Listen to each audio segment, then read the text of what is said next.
Welcome to the first Nerd Takeout of 2013. Woot woot. We're still here. We are still here.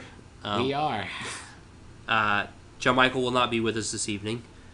So it is me, Josh Carley. With me is Andrew Green. Hello. And Neil Porsche. Yo. And for the first podcast of 2013, we are going to be talking about Django. We're going to talk about the movie, what we thought about it. And then after the break, we're just going to talk about Tarantino for a little bit. He's kind of a... I don't know if you ever heard of him. Right. He's a pretty divisive topic, I think, as far as moviegoers go. And since we are Nerd Takeout, I do think it is worth discussing. But before we roll into that... Christmas time and the holidays, a lot of time off, and so people have been playing things, watching things, reading things. A lot of movies came out. So, Andrew, anything that you've seen or... I finally saw Life of Pi. It was really good. If you like the book, you'll like the movie, I think. Some kind of cheesy... Of course, it was shot for 3D, and there's some kind of cheesy 3D shots in there, but some... You didn't see it in 3D, did you? I did. That was the only showing they had. Did it look like crap in 3D? Like, no, it didn't. Okay, it didn't look bad. And there were some shots in there that were really good because of 3D. Like, they scared me. I'm reading the third book in the Game of Thrones series. Song of Ice and Fire series. I had a question before you completely leave that whole Life of Pi. Do you think I should read the book first or see the movie? Everyone should read the book, period. Okay, no, I know. But read the book first, yes. Okay, you do? Okay. Yeah, absolutely. It's a good book. Okay, that's fair. Yeah. My fiance got me a copy of Spirited Away for Christmas, and I watched that. Had you never seen that before? I have seen it before. The movie is so weird and so awesome. I think that was the first one of his that I watched. I'm pretty sure. Maybe. I'm pretty sure that was one of the first ones of his. Then I watched like everything. Yep. But yeah. That was the one I could show my family. That was the one I could show my family and stuff. Princess Mononoke came up before that, yes. though, right? Yeah. And is better. But that one's the one you can show your family and kids and stuff. Yeah, right. It's good. And it's scary as shit at some points. Like that movie is weird. Yeah. It's like it gets really bloody at one point. I'm like, wait a minute. There are things that I forgot about this part. Yeah. That's about all I've been doing. I hadn't turned my Xbox on in like 2 weeks. That's about it. I'm done. Neil? Cool. That's fair. I've actually done a lot too, or read a lot, or watched a lot. I last night, which was a weird thing, is I finished both Saints Row the Third, which I played the whole thing through co-op. It was like 23 hours or so with a friend, and I finished Journey. So it was play that. I'm on my PS3 for that game. It was like both polar opposites of how video games can be, and they were both like fucking awesome. So like it was really, really neat. Like Journey is something that like was I think this game's a little overhyped or a little too much, that suddenly went to like at least in my top 3 games of the year or forever. Like it was just like really, really, really good, particularly the later parts of it. But you could really sit down like one weekend or one night and play that game straight for like 3.5-4 hours, and I feel like that's the best way to play it. Kind of almost similar but a little bit shorter than how like Portal would be, how it like actually works best in like 1 or 2 chunks just to go right through it. Right. But yeah, Journey's really impressive. The soundtrack is probably one of the best video game soundtracks I've heard, or soundtracks in general. It's just done really well. And Saints Row the Third is just amazing. Like that game to the very end just somehow keeps ratcheting it up more and more and more and more, and never stops in a way that I wish Grand Theft Auto would. But yeah, other than that, I don't know. I've just been doing a lot of stuff, reading a bunch of random Japanese things. Watching a whole bunch of different movies. I was gonna start the Indie Game, the movie, but I'm not gonna get to finish that till probably tomorrow. But yeah, just played a whole bunch of games. Played a lot of stuff on my Vita. But other than that, not much. How about you, Josh? I got the first compendium of The Walking Dead. Oh wait, shit. Yeah. I also finished episode 2 of The Walking Dead game. Oh. And that game is fucking also amazing, and Game also of the year. It gets better, and you need to play it, Josh. I would really like to. Episode 1 is free. Is it still free? On something, I don't know. Xbox, I think. I got Compendium 1, which I don't know how this works. I know it's like issues, volumes, and compendium. And so it's the first 47 issues. But it looks like each chapter, which I think roughly equates to a volume in the book. Yeah. The first... It's six issues per volume, And sounds like 8 volumes per compendium, if my math is correct. Yeah, well, the first volume is like season 1. Yeah. The second volume is season 2, and then but like once you get into 3, 4, and 5, they kind of start mixing them up. Right. But it's really, really, really good. I would say it's in my opinion, and I'm only like 4. I didn't get to the mid season break in 2. I'm sorry, in 3. I'm only like 4 episodes into season 3 of the Walking Dead show. But to me, it is far and away better than the show. They move things along at a quicker pace. They don't have so many useless, superfluous characters, and if they are, then they kill them. It's way more violent than the show. I mean, the show's got more like blood, I guess, like kind of fake CGI comical blood, but like the violence, some of the violence in the book is intense. I mean, it's an intense series, and it's really, really, really good. If you like the show, I absolutely recommend reading it. Because it's a lot of it's very different. Mm-hmm. So I feel like you'll have a different experience. I don't think by reading it, by watching the show, you would have dampened the experience. So that's a big thing that I'm reading some other things off and on, but like that's really kind of right now that's what's grabbed me. I got some games, and then I went and bought games. I don't, why do you go and buy games whenever you get I don't know, but I don't know, whatever. And so I was playing through Final Fantasy VII because I had never played through that. Like at all? I had played some of it, but not extensively. But I bought some games, and one of the games that I bought was Dark Souls. And that game has consumed my time. Is it one of the games that you think about when you're not playing it? Like, yes. Okay. I don't want to be doing this right now. I would rather be playing Dark Souls. I'm just going to be honest. I'm doing this out of obligation right now. Like, because like you play it, and you play it. What a dick. Yeah. Josh never truly cared. Only Neil and I do. Michael's not here. He obviously doesn't care. Right. So, but I mean, it's one of those games like you play it, and you have to keep playing it. You have to keep playing it. You have to keep playing it. I mean, you do not move through it at a quick pace. But and it's strange because like the reason I didn't play it before because I had heard how hard the game was, and I'm like, I want no part of that because I get really frustrated with certain parts in games, and I'm like, I just want no part of that. But for some reason, I decided that I wanted to play it, and it is difficult. Like there are parts of this game that are extremely difficult, but none of it's like undoable. Some of it just takes a lot of thinking and figuring it out. But like when you're not playing, like I've been sitting there, I'm like, what if I tried this? What if I tried it this way? And I'll think about it, I'm like, ooh, that could work. And then when something actually does work out, you're like, this is amazing. I beat a boss last night that I had been working at for about 2 or 3 days, and I thought, well, what if I tried it this way? And I tried it that way. Mm-hmm. First time I beat him, and I just felt like a champ, man. I just felt like an absolute champ. It's like an old NES game. You just gotta like keep going at it till you find the best way to go. And it's weird that like that's getting popular now. Like it's not just that like XCOM was kind of like that in a way that like it's like all these games that were really really tough are now getting like popular. Well, it's interesting because, popular. And I think I think you and I were talking about this was like, there are a lot of good games that have come out within these console generations. Like the God of War games, I consider to be good, and there are actually some tough spots in the God of War games. Or Uncharted. Are there, I mean, like okay, like Mass Effect, whatever. But like when you beat these games, like it's cool because they have cool stories or they have cool play mechanics. But there's not like bragging rights. But if you were to come to me and say I beat Contra on the NES, I'd be like, whoa, like that's pretty awesome. And I just, we could theorize on like difficulties and checkpoints and all these things like that. But I feel like, and I didn't play Demon's Souls, so I can't speak to that. But I do feel like Dark Souls is really one of the only games that I can think of in recent memory that I feel like by doing something you get, since I think like Ninja Gaiden when it came out on Xbox, like the first Ninja Gaiden, like that was the first game when I was like, shit, like this was like just really hard, but you felt like it was you who was messing up and sucked, and you were just not playing at the best that you could be playing, as opposed to the game just throwing 10 more enemies at you or it taking 12 more hits to kill this enemy. It was like you just not thinking and playing correctly, because now like in Uncharted, like I said, like the game, all these games hold your hand so much. Well, you walk into a room and they cut to a cutscene.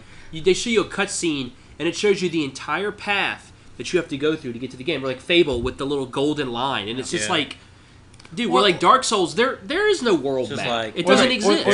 Or the bosses will like glow like gold in this one spot where you're supposed to hit and something. Yeah, like that. there's none of that in this game, and it's like I really feel like I don't know. I'm like championing my way through this game, and I've said like I'm not looking up any boss strategies. I had seen some videos, so one of them was like, I think this is how you do it. But even though like when you do that, like you still have to do it in that game. Yeah, it's still about you doing it right. It's not just like, oh, well, that's You what can you think do. about You just doing shoot it this one all spot. day. Yeah, because when I played, I didn't play Dark Souls yet, but I had played some of Demon Souls. Right. And there was just a boss like close to the very, very beginning that I just could not beat. Even while watching a YouTube video of the exact fight, I physically was just like, shit. But it was just really fun though. Still, Right. I think the last time I felt like that was the when I 100%ed, I'm gonna brag about this too. Got all 3 bat symbols in the challenge rooms in Arkham Asylum. Yeah. Like all of them. Like the first half of them are pretty easy. Anybody can do it. But dude, those things. Then get only select few like Andrew. like people like me and like maybe one other person on this planet. Other can do true it. Batman. Right. True. Only you and that. Adam West. Yeah, that's Can true. do it. Adam, oh god. But Yeah, no, that's And Joseph Gordon-Levitt. right. But no, yeah. But yeah, I mean, I definitely recommend it. And I'm saying this as someone who's not a big like Western RPG guy. Like, I'm not against them. I don't think they're stupid. Like, I've never actually sat down and played Skyrim because I know that when I do, I'll probably spend a lot of time. And but now like, you'll be like, wow, why does It the sucks. combat suck so bad in Skyrim? Because that's the one thing that Dark Right. Souls just like nails. Yeah. Even though it doesn't always, like the animations don't always look right. I mean, there's definitely some frame Oh. rate slowdown, Oh, but yeah. like Oh, yeah. it's. I mean, but I like it, and I would say that if you've heard about the game and you're put off by the difficulty, don't let it. Yeah, and it's on sale at least.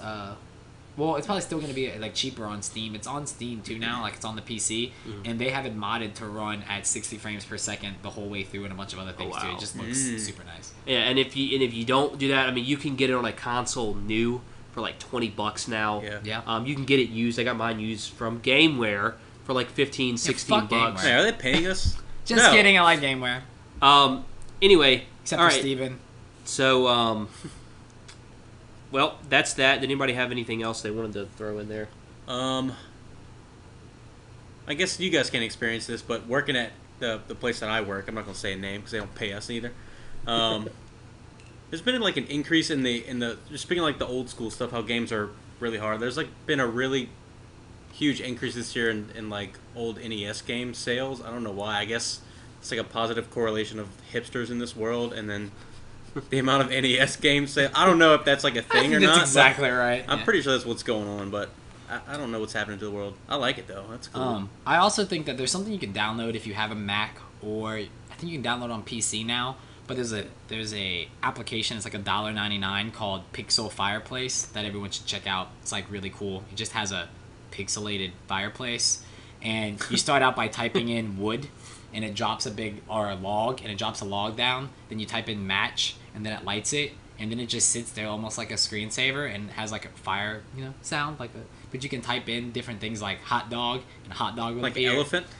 No, I tried all types of animals and they didn't work. Oh, But no, man. it's just really, really cool. And I think it's like $1.99 or something like that. But it was just really neat. I had it sitting there in my room for a while. It was very festive. That's cool. So weird, Neil. It was so You weird. paid $2 for that shit. No, I pirated that shit. But people should buy it. You heard it so here. stupid. Don't get that shit. Oh, and another thing real quick about Dark Souls that I like is that I like all the hidden pathways the game has. Like you'll crack open some boxes, like And I'm sure you're oh, missing hidden like pathway. hundreds because there's Yeah. a lot in that game. Yeah. And it's like nowadays hit a it's just wall. like it's like all right, keep going straight. You're good, you got it. Or now it's like, oh, what happens if I The veer first off? one wasn't an open world like that either. Right, Yeah. right. It was like a central hub, huh? Yeah, And you yeah. could, this one's a completely connected world, and it is. There are some things in that game. I don't know if terrifying is the right word, but you definitely feel alone in that game, and the sense of isolation, and then the sense of tension around like what could be around corner because they have things that will jump Who out the and hell kill told you. you to play that game? Nobody told me to play it. You were just like, Well, that seems like a game that it has everything in it I don't like. I should play. Well, essentially, what it was, I think, was that I had been reading through, because I've said before, like I don't read a lot of fantasy literature. We played Dungeons and Dragons. That was my first experience with that. I mean, and there are fantasy games that I like on consoles, but I don't, I'm not big into that. So, but when I started reading a Song of Ice and Fire, like Oh, which I love the Game of Thrones series. Yeah. Well, like I was like, well, that was one of those things that I'm like, I shouldn't like this, but I really, really do. And I had spent so much, because there's so much material that's out right now, that once I stopped reading that, I kind of had like this dark fantasy itch, where I was like, what's a good place to? And you skipped the Game of Thrones video game. Yeah, I didn't. I think everyone did. Except for the 5 people that all hated it. And then Adam West, he played right. it, I think. And then so for some reason, I don't know, from that, I arrived at Dark Souls. Good choice. And it's hopefully you can go more than putting in work. Hopefully you can go play stuff like, Dragon Age and stuff like that too. Well, I have Dragon Age. Yeah, I think you'll like that. We should play D&D again. Yeah, we should. Yeah, I have Dragon Age there, so that's going to be... Josh will probably be better at D&D now that he's played Dark Souls and Dragon Age, he might be the best. I'll be better than anybody. Yeah. His dice rolls are just going to be better. He's going to get better rolls. I'll think before I dice roll and walk downstairs and get blasted on by arrows. Ridiculous, Evan. All right, okay. So Django Unchained. Let's talk about it.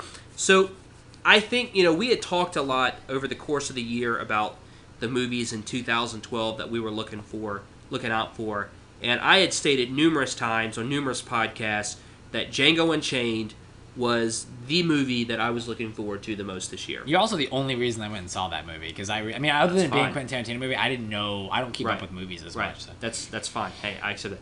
But then, like, towards the end of the year, as it was coming out, I got really worried. Not because I didn't have faith in Tarantino, but because... Josh hates all of the movies. Because the way the year of movies was going. Because of how many movies came out that I just was like, this should have been... I was actually worried about you seeing the movie too after I saw it. I was like, fuck, if Josh comes in... if Josh hates this, then oh god. Like, because I was really worried, because like now there are movies that this year that I thought were really good, like obviously Skyfall, I really enjoyed. The Avengers I thought was amazing. Now the thing about the Avengers was, I've openly stated that all the Marvel movies at best I thought were pretty good. So I wasn't like going into the Avengers wanting it to just be the best thing ever. Avengers is like if Transformers was a good movie.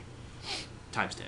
Yeah, no, but really though, like it's like the if type you can wrap your mind around Transformers being a good movie, right? It's like I can't grasp that concept. It's like the type of movie and the people that like Transformers is made for. But like if it was like in the best form that it could possibly be in, that's how I feel about the Avengers. It's like the same type of thing, just good, just like not dog shit. Yeah, right.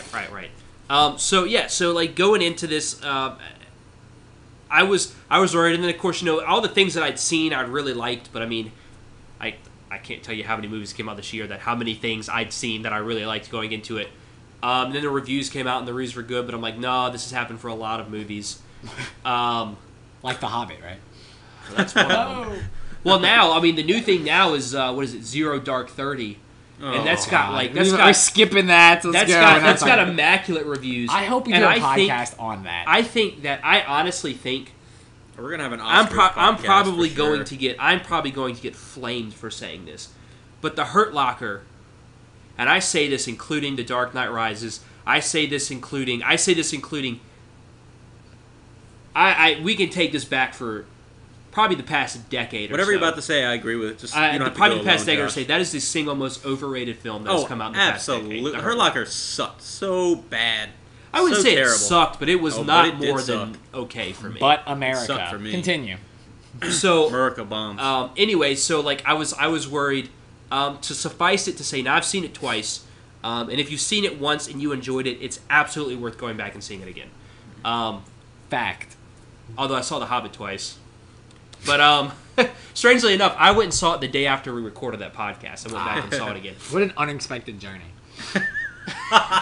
I would call it the unpleasant journey, but anyways, that was supposed to be in last week. We're deleting that one off of this. That's fine. You can go in and edit it out. But suffice it to say, I'll just come out and say it.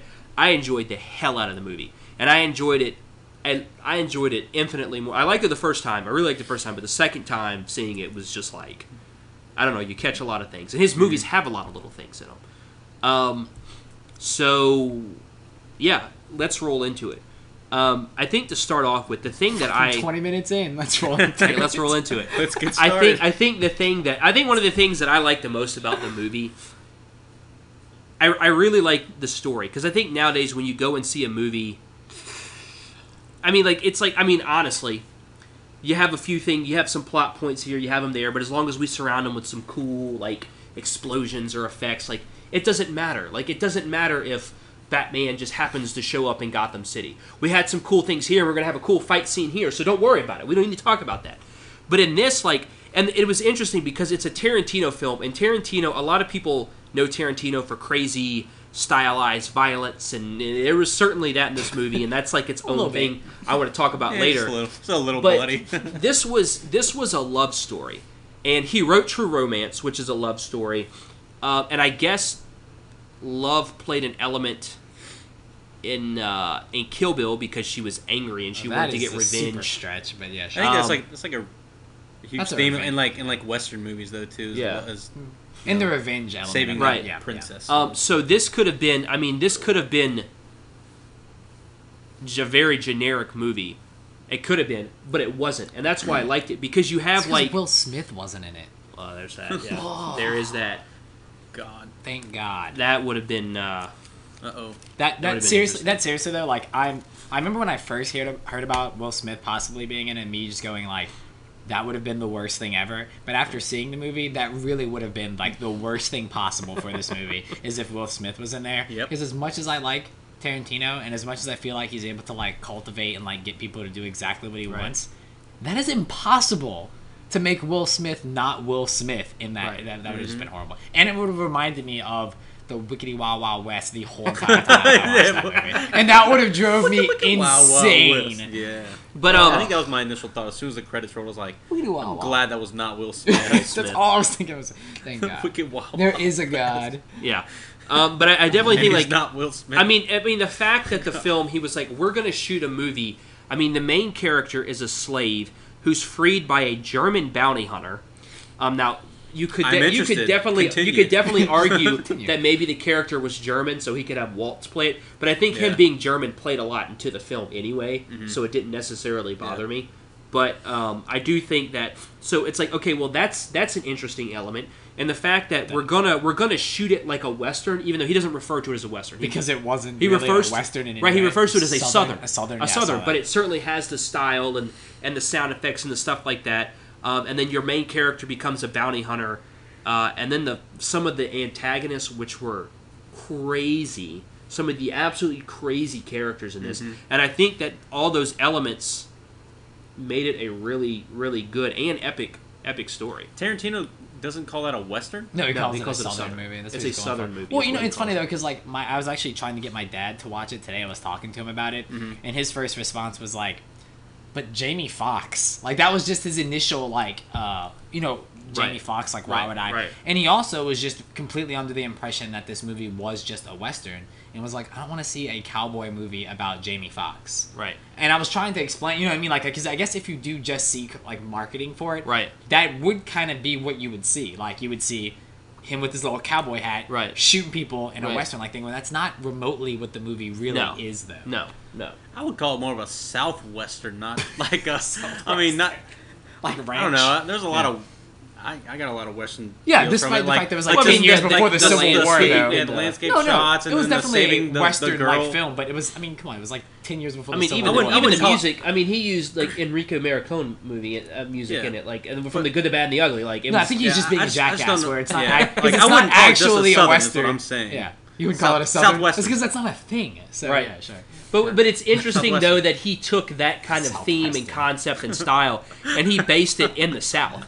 Like, and I think for this movie, like, that really, really, really worked. Yeah. And then, of course, as Tarantino, he puts his spin on it because he has this uncanny ability to take scenes of dialogue where characters are doing nothing but talking and build this unbearable tension through the things that they're telling each other. That is so difficult to do. So somehow he makes it look like it's the most effortless thing in the whole entire world. That made me think of the very beginning scene of Inglourious Basterds. Oh, dude! I was like, I don't know what to expect right now. But even I'm so even scared, from there, and they're just sitting around talking. Even from there, though, he was able to do that with like I feel like less dialogue and less things in this movie that like could appeal to more people. Where that scene in Inglourious Basterds, though I really like the scene, I could see how that could have put off more people. There weren't a lot of scenes like that to me. No. In this even the main, I would say the main scene in Inglourious Basterds, I think the bar is called the Louisiana, maybe. It's a French bar where they have the shootout in it. I think I thought it was a phenomenal scene. In fact, I would even say that I thought it was like almost a flawless scene. because at the end, you know, you like actually have had my gun against you the whole time and all this stuff.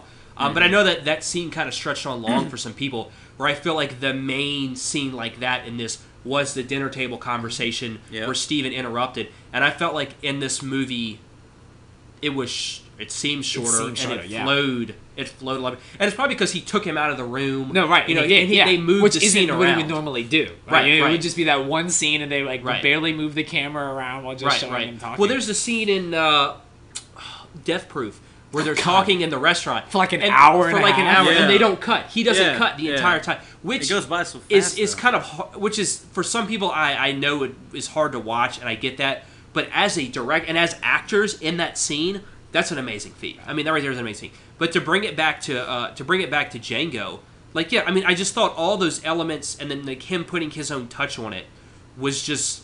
It took something that was like, oh, this guy's trying to save his wife or whatever, and made it truly like an epic. I think it only works because Quentin Tarantino is able to make those characters just seem so believable despite their ridiculousness, and just make them work so well with the amount of dialogue that they have and with their screen presence that they have, and all being ridiculously good like actors that he picks almost specifically for that. I would say that out of all the directors working, I would say that he's probably one of the best at picking actors to play his roles. Yeah. If not the best, because he's pretty like it's like spot on every time. Even people that you're pretty sure just like that's like why would you? That just seems weird. You know that. Well, that was like Bastards. I was like, this is a really bizarre cast of people. Yeah. Like Brad. I mean, I think Brad Pitt's done some really good work. I think he's kind of calmed down, and I think like some of his older work is really, really good. And I was like, well, this will be fun to see him in a Quentin Tarantino movie. But to see him as that kind of person, and in this, like, Leonardo DiCaprio in this, like, dude. And we'll get to that. We'll get to more on that in a second, because I want to hear y'all's thoughts on just the story and how it flowed. I think there's more part, like, he usually chooses really good actors, but then, then the fact that they're working with Quentin Tarantino, that they bring out... I think Tarantino being on set with them brings something else out of them that they wouldn't do in any other film.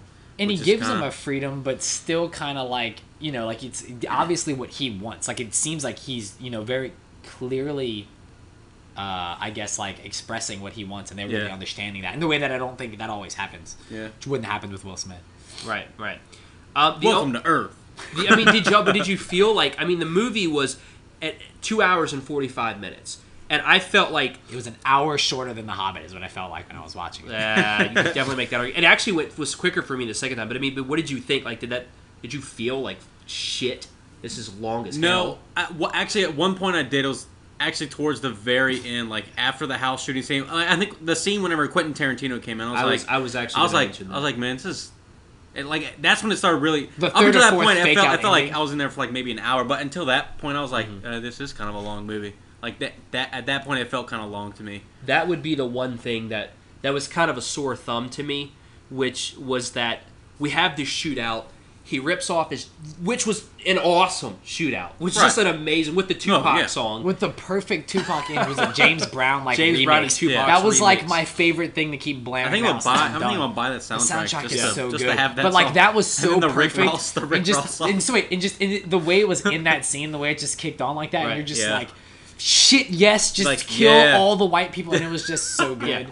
But the thing was interesting, and when he took his jacket off, and I thought what was going to happen was I really thought he was going to rip his shirt off, and they were going to show emphasis on like his lashes and be like, you know, the slave like really coming back. I thought they were just going to load him up with bullets. That's at that point. Just load him up right there. I thought they would just like ended it right. Right. Well, so when they cut to that other scene, it was kind of stuck out like a sore thumb to me because I'm like, this really kind of jerks me out of what's going on. It did.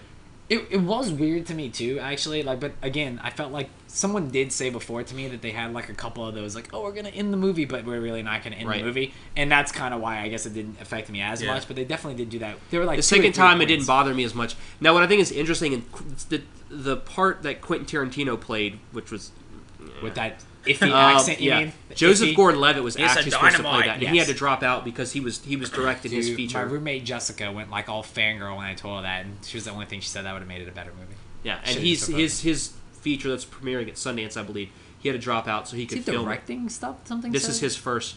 This would be his first movie that he's directed. Interesting. But But the thing about his movies is that you could definitely make the argument about that there are things in his movies that are excess. They're excess fat. Oh, yeah. But they taste so Yeah. good. They taste so good that it's fine. And because of, and you could have argued that, well, he had to get the dynamite. Well, you could have gotten the dynamite some other way. We didn't have to watch all that. Doesn't But the scene was still funny. And when he I threw think the dynamite even in with the slaves, it was hilarious. What was the to exact me. line, Neil? I don't remember. I don't remember it either. here you go, Blackies. He goes, here you go, was- Blackies. was I the noticed line. actually they all said Blackies during that whole scene. It was like, that was odd to me. Well, I think I think that it's was an just Australian thing. I know. But I do Dynamite think and that. Blackies. But like, and That's then such the a bad fact, accent there. the fact that it was weird because at first I was like, does he have an is he trying to accent? do, Like, like- it was Yeah. like I a was like, quick little I was like, comment. he's trying to do a southern accent, or it's Australian. Which the second time I okay. watched, if you listen, they're very quietly talking at Australian, so it's not as bad. But the first time it really threw me off. But then when he shoots the dynamite and then blows him up, Yeah. but then like because the I was, like, last lost. scene and the way they set it up with like the silhouettes walking back up from the funeral, and then the fact that he goes and dresses in Calvin Candy's clothes. Oh, like, no. what It was a to- piss! wait, no. It was piss- totally Had the worth it cigarette- and everything. had the cigarette. No complaints, because that was one of Yeah. my favorite things in the whole movie. So, no, I mean, I get it, but it was a little weird how they Right. got it. Even, like, him sitting there and blasting all three Australian guys. Like, I Right. like that, too, but, like, Right. yeah. Let's go And back it was to that. and it was it was good. And I mean the ending was probably as rewarding as anything I've ever seen Oh, this year. I love that so much. And then, dude, whenever he shoots, what's her name, Miss Oh, the sister, the Miss candy Warrior or whatever. Say Yeah. goodbye. Ooh, that was the one who they had said they were trying to get Lady Gaga to do it first. That was the one he was talking about. Oh, I That was just Really? love that to was see the her part. get I blown would have, away.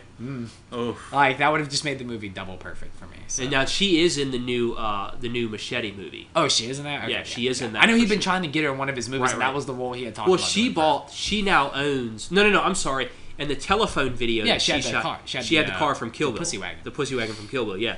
And so, so there's definitely that mutual respect there. But No, him blowing away her, even the second time, that was the most hilarious shit. When he's like, because just she tell her goes in bye. a total different direction, Right, it's then the bullet. ridiculous It's over like the blatant, top. like just like blowing her out of the scene. It was just so she's good. how obviously far it blows her out. tied to something, and they yank her back onto But a it pile of looks mattresses. so awesome, Like, and it's so funny. just like blatant. Oh, I love that. Because I love and the that thing is, so like, much. her character Wait, didn't and actually she didn't actually. I mean, she was a related to Calvin. She was a racist, was there. and she owned slaves. and she Yeah. made so that you hate stupid her, smile that whole entire time. right? You're But then like, she did have the thing where she was like, "Don't show her scars. That's not appropriate." Doesn't So like, out of all the characters to hate, like she was the one that you hated the least. Like, or you had Yeah. the least amount of reason to hate, Exactly. and it was She still got rewarding blown as away. hell to see her just get blown away. And it was funny to watch the house lady and the other one just run off. Just like, with the whole- dresses. Just like, good. Dude. That was so funny, dude. Like all She that looked stuff, like a freaking like goose, such a, like, waddling such a down the random thing. like little thing though that Yeah. was so good. And I really liked how they had what's the girl's name? The German or Carrie Washington. What's her name in the movie? Brumhilde. How she had her like little hands in Right. her ears like that. Like the way that looked and how playful that all was. Right. Was like such like a Quentin Tarantino, but able to pull that off in like a funny way. right. When you're just blowing up that whole house. Oh, Yeah. it's so good. That ending was so good. Yeah. God. Yeah, so to move it on, I mean, obviously a big thing about Quentin Tarantino's movies and kind of the iconography surrounds his characters and the characters that he chooses to put in his film. And I think this is interesting because, like I said, like you have a slave who teams up with a German bounty hunter, and then to go save his wife against like plantation owners. So right there, Who it's speaks German. But who happens to speak German, which is interesting. But it's like it's Okay. a Tarantino movie. Like I'll allow roll it. Well, with and then it. they I'll were able allow to tie it, that. yeah. Yeah, but they were able to tie that in with the whole like German myth. and the fairy tale and the so yeah. ridiculous, but like fit, and you're just like, oh, You're this like, is It was Aw. so funny the first time he So told Dr. Schultz the name of his wife. He was like, Brumhilde. yeah, and he's all. I mean, even it's like in the movie he acknowledges they keep acknowledging How how weird it ridiculous. is. Yeah. Yeah. I mean, he even tells Steven, Candy tells Steven, he's like, but she's in the box. You can't let her out of the box. He's like, what good does it have to do a German slave who can speak German when you have an actual German yeah, here? that was so good too. God, yeah, that was amazing. And it's just he keeps referring to like how ridiculous it is. But did you like let's Django. I mean, did you like Django as a character?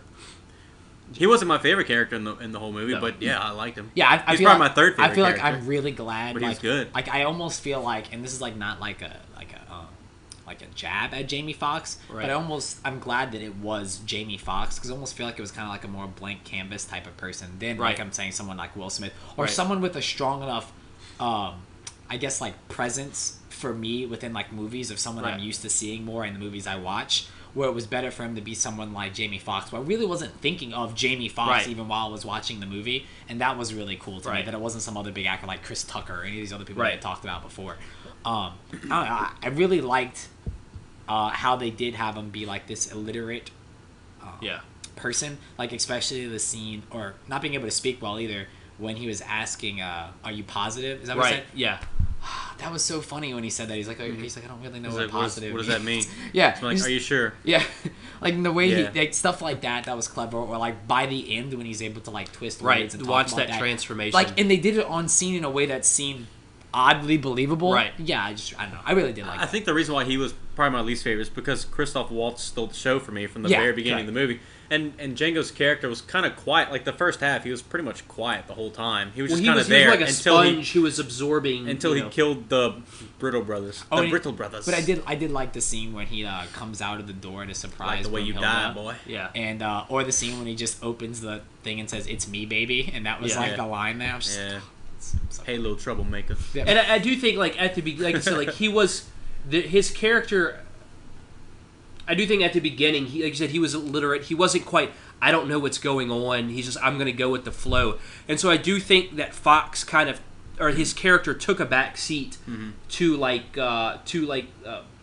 King Schultz Yeah. or even Big Daddy, because they were more dynamic characters.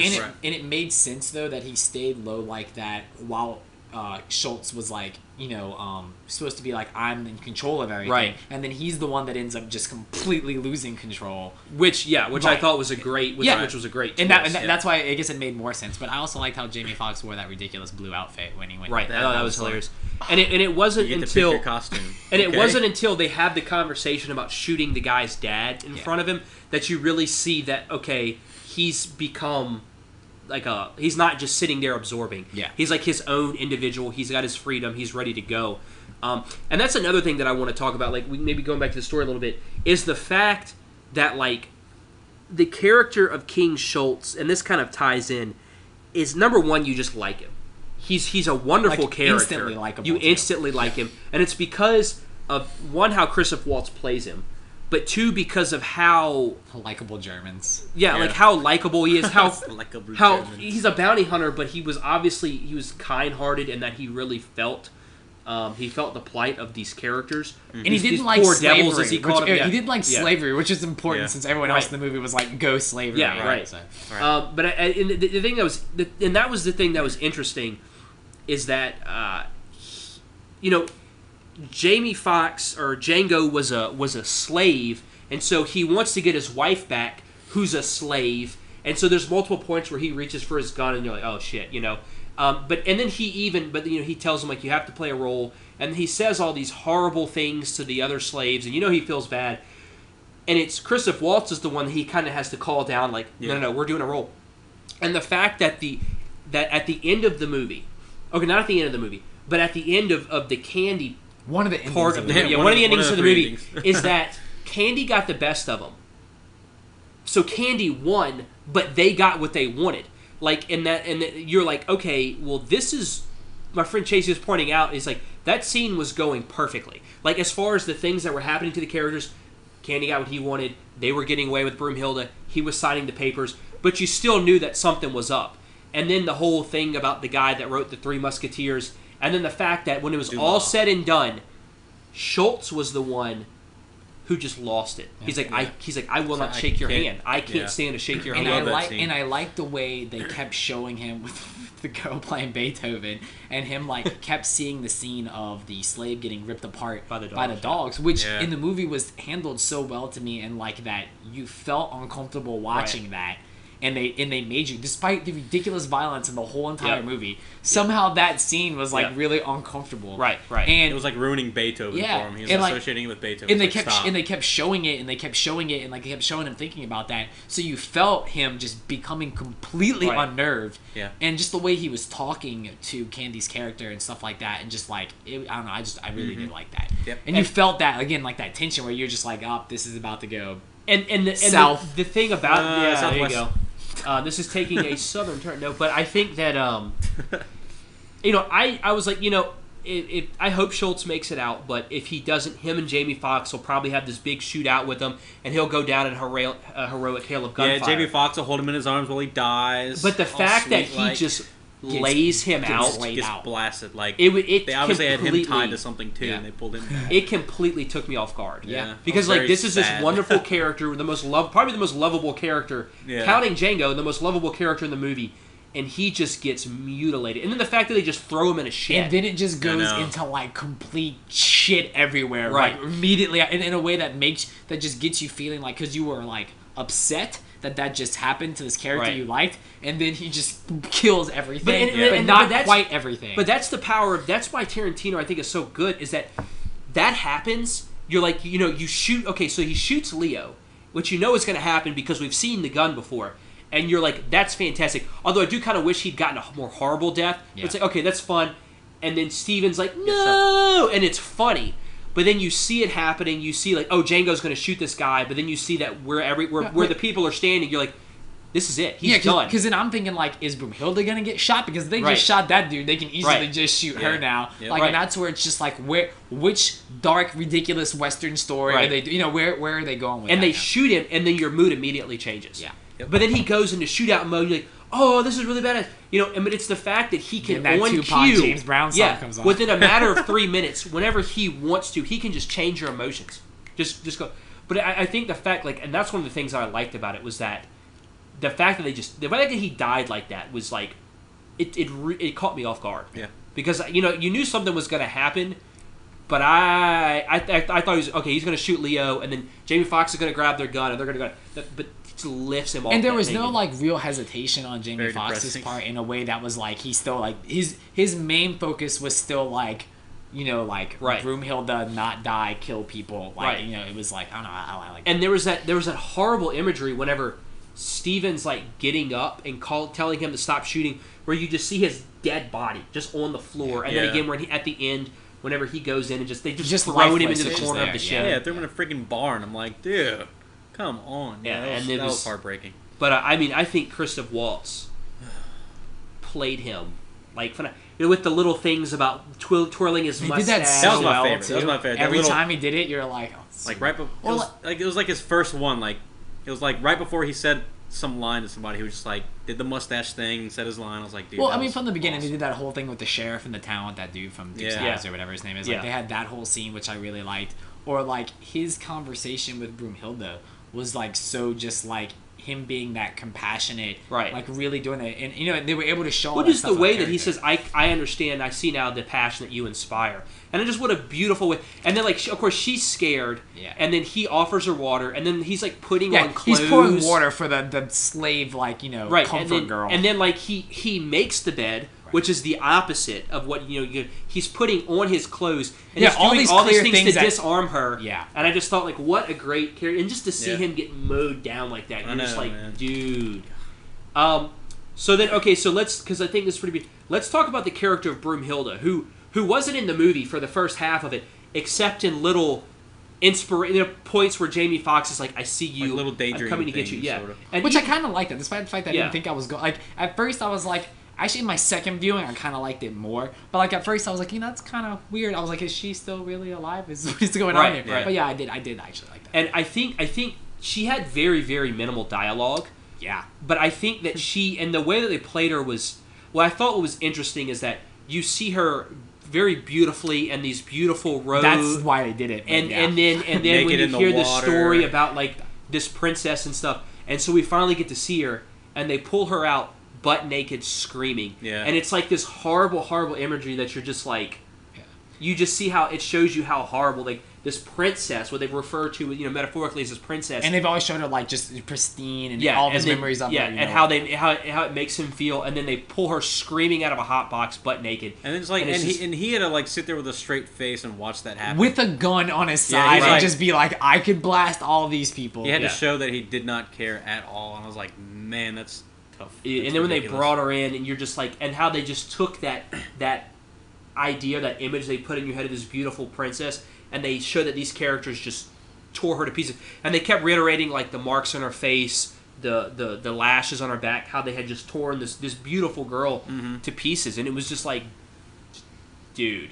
But then I thought, like, a lot of it was really, really cute, just like you said, with the fingers in the ears. I really like that. And then the way that she poured out the water, and then, like, when she passed out, I thought that was a great. Or and just the way her, like, just the way she was in that room at the dinner table, and, like, I felt like she just did a really good job acting, or, like, just her interaction with Samuel L. Jackson when he's sitting there telling her, like, he's like, I know you know him, and the way she's acting towards that, like, I really did like that, because, like, she was trying to be like how are you supposed to pretend like you don't know this one dude? It's like at the beginning of that day, she was in a hot box, and then her husband shows up, and, like, just, like, and then to have to sit there at the dinner table and, like, be straight faced. I mean, he'd been preparing for months, and even he was having trouble. So for her, it was just like, I mean, it was definitely. And she's also thinking, like, this could be my free. Like, I could be getting out now, but everyone's lives in danger. Like, all that different stuff, and just not understanding what's going on. Like, that just is a crazy thing to me. And I just really like the way that she handled that. And she's pretty to look at, so I was like, she's very gorgeous. And then just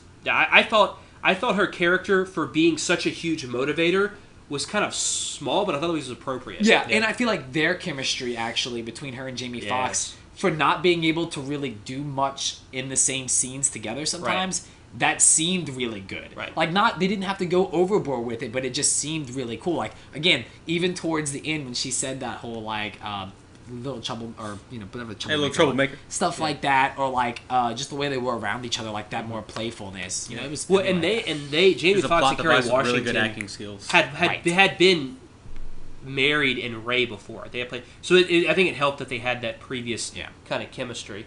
But I was trying to figure out where I saw her from. Yeah, she's in a lot of things. Yeah, she's in a lot of things. But so let's talk about, and then we can move on to something else. Are we gonna talk about these more characters, or are we gonna not skip any more of those characters?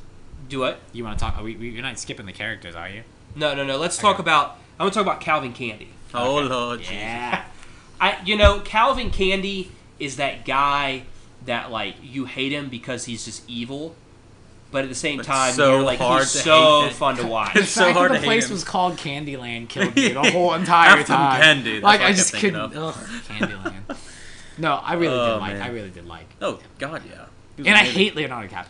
Like, I really don't like him as an actor, but I can't think of a movie I haven't liked him in now in a while. So that's the thing about Leo, is because the thing I like about Leo, and this is like, so the first time I really saw him was in Titanic. So, like, when as old as I was when Titanic came out, like, I was like middle school, so it's popular to hate him.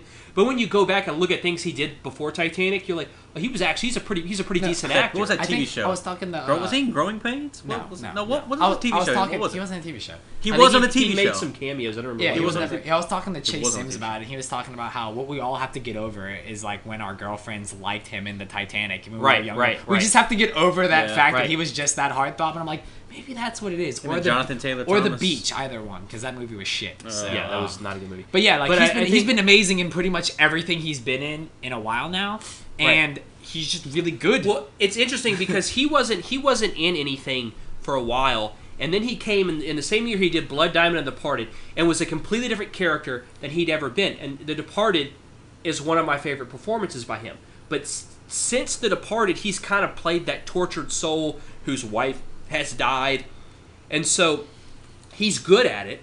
But in this, I felt like it was kind of like watching The Departed again, in the sense that it was a totally different thing for him. Because, and he said, my wife was telling me, so natural to him. Well, my wife was telling me, like, in an interview that she read, he said it was one of the hardest characters he's ever had to play. He's like, because usually when you play a character, it's like, you don't look at that character as like, okay, this character's bad or this character's good. You're like, this is a character, this is how they see things, and I want to play him as that. And he was just like, I just couldn't, like, He's like, I just couldn't find any way to like get into this character, like Oh, and the then, character be so easy to play. He's full of shit. and the thing was apparently on the set, apparently on the set he was having trouble obviously saying some of those things. They told him that they were like, no, like you need to say these things. And at that point forward, he didn't really talk to anyone else while they were filming. He just kept himself separate. My roommate did mention how awkward as shit that must have been to say some of the things he had to say in front of some of the very prominent black stars in that movie, and the way he has to say it, and just keeping a straight face and saying then hearing the things cut saying. on set, and then sitting there What's up, awkwardly bro? like, I think what they were saying was happened. he had to keep while they were filming. He's like, I'm going to just keep my distance from everyone so that I can. Hey, he doesn't want to be around all those black people. Yeah. Right. But God. I mean, because it's like to play someone like that, it's like you read that on page and you're like, it's a horrible character. Yeah, But awesome. but so fun. And it was so in that so and like fun. in that like his playoff with Django was just so good, because then like I said, like Django had to just like ratchet himself up as like this complete asshole black slaver, and like in the way he was doing that and the things he was saying, and then that's how you kept slowly seeing King just break down, you know what I mean, like you just keep seeing that. And that was the thing is, and I mean I thought Leo, he was probably my favorite performance, because the scene where he hits his hand on the table and he brings it up, and people are like, why is his hand bleeding? Because it was really bleeding. Dude, I just read that today because I was watching the movie the second time. I'm like, I hit Jessica, I was like, dude, I wonder if that was like supposed to happen, because that seems so, and it looks so insignificant to the scene, like it didn't need to be there, but you were just like, shit, man. Well, that's a credit to him, because as he's talking, he's just wiping it off. Now, of course, I think whenever they wiped it on her face, they went they back had some and people going cleaned back it. and forth with those. I was like, there's no way Kerry Washington was like, please rub your blood on my face, but without knocking the shit out of him. Right. But but it was. But I just think in that scene, and like the whole time, you knew he was.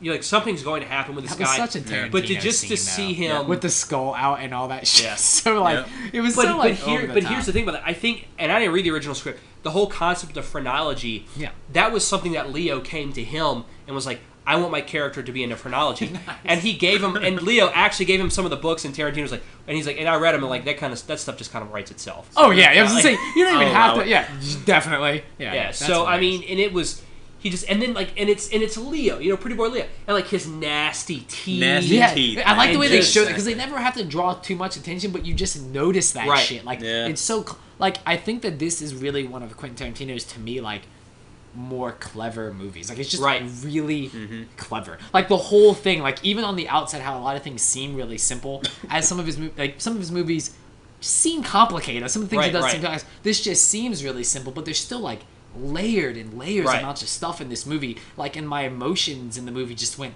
all over the place. And like I said, like characters like that just brought me to like want to hate them and like them. Like the moment you meet Candy, he's like not even turning his back around, while the two slaves are just like beating the shit out of each other, and like some horrendous scene, and he is just and he's like sitting there screaming. It's so intense. I'm like, oh my into it, God. And gives the dude a cold beer after he wins.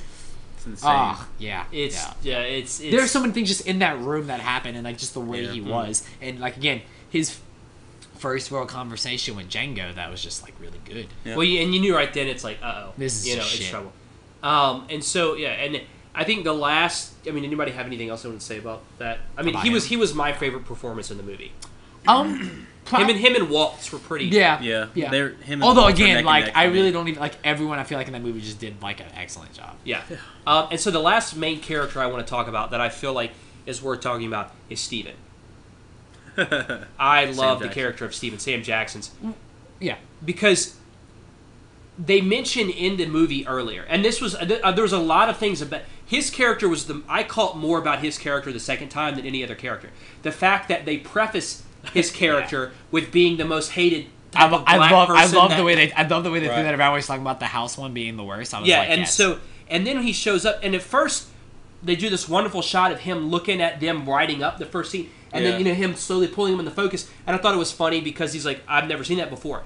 But the second time I watched it, it was a look of anger, because it was like Steven has worked so hard to be in that position, and here comes this other black guy who's not only on a horse, is just talking down to him Yeah. and making and that whole thing where you're just like. And he's on You're that. gonna let him sleep in the house, and he's like on the same level as Candy in every way. Like he's just like reacting. Well, when he goes into the library, he calls him Snowball. Right, where he goes into the library. Oh, then there's a scene with and even like there's a great thing with Steven, where he goes into the library and Steven has poured himself a glass of wine, which is ridiculous. Like and it's to show that okay, Steven's worked himself up to this point that he can tell Candy, meet me in the library, and they have that kind of relationship, but. Yeah, and just like watching somebody and to call them like a snowball and all this kind of stuff was just like I'm like this is going to end badly. Yep. And I felt like despite it being Samuel L. Jackson and them still being a little Samuel L. Jackson in there. Oh yeah. It was still like this role like of an old black man. Well, the way that they made him Uncle Ruckus, the makeup was really very good much like too. Uncle Ruckus. Very much like Uncle Ruckus. I told very much like Uncle Ruckus. I told Josh like we were talking about the makeup job that they did on him, and I kept trying to like find it like trying to find like the line like where they put the prosthetic on his face, but he looked really good. He's getting old. And he's getting old. Yeah. That was a big thing with him. Like, because I was just before y'all came, I was watching the behind the scenes of Jackie Brown. And he has like long hair and like a really long goatee. And I think and I don't know how much, I think in the Pulp Fiction script, they talk about specifically like his hairstyle. But in Jackie Brown and this, like Tarantino kind of has an idea, but Samuel L. Jackson and his people go work on that. And then like they kind of back and forth. So he has a lot of say in like how Steven looked. And I thought that really, because whenever he came on the screen, I told my wife, I said, you know who that is, right? She's like, I'm like, that's Samuel L. Jackson. She's like, what? Now, if I would have waited 3 seconds more until he opened his mouth. Yeah, until he said his first line. You would have. Oh, yeah. I think that's how the theater basically react. Like, I mean, when I initially saw him, I was like, that's Sam Jackson right there.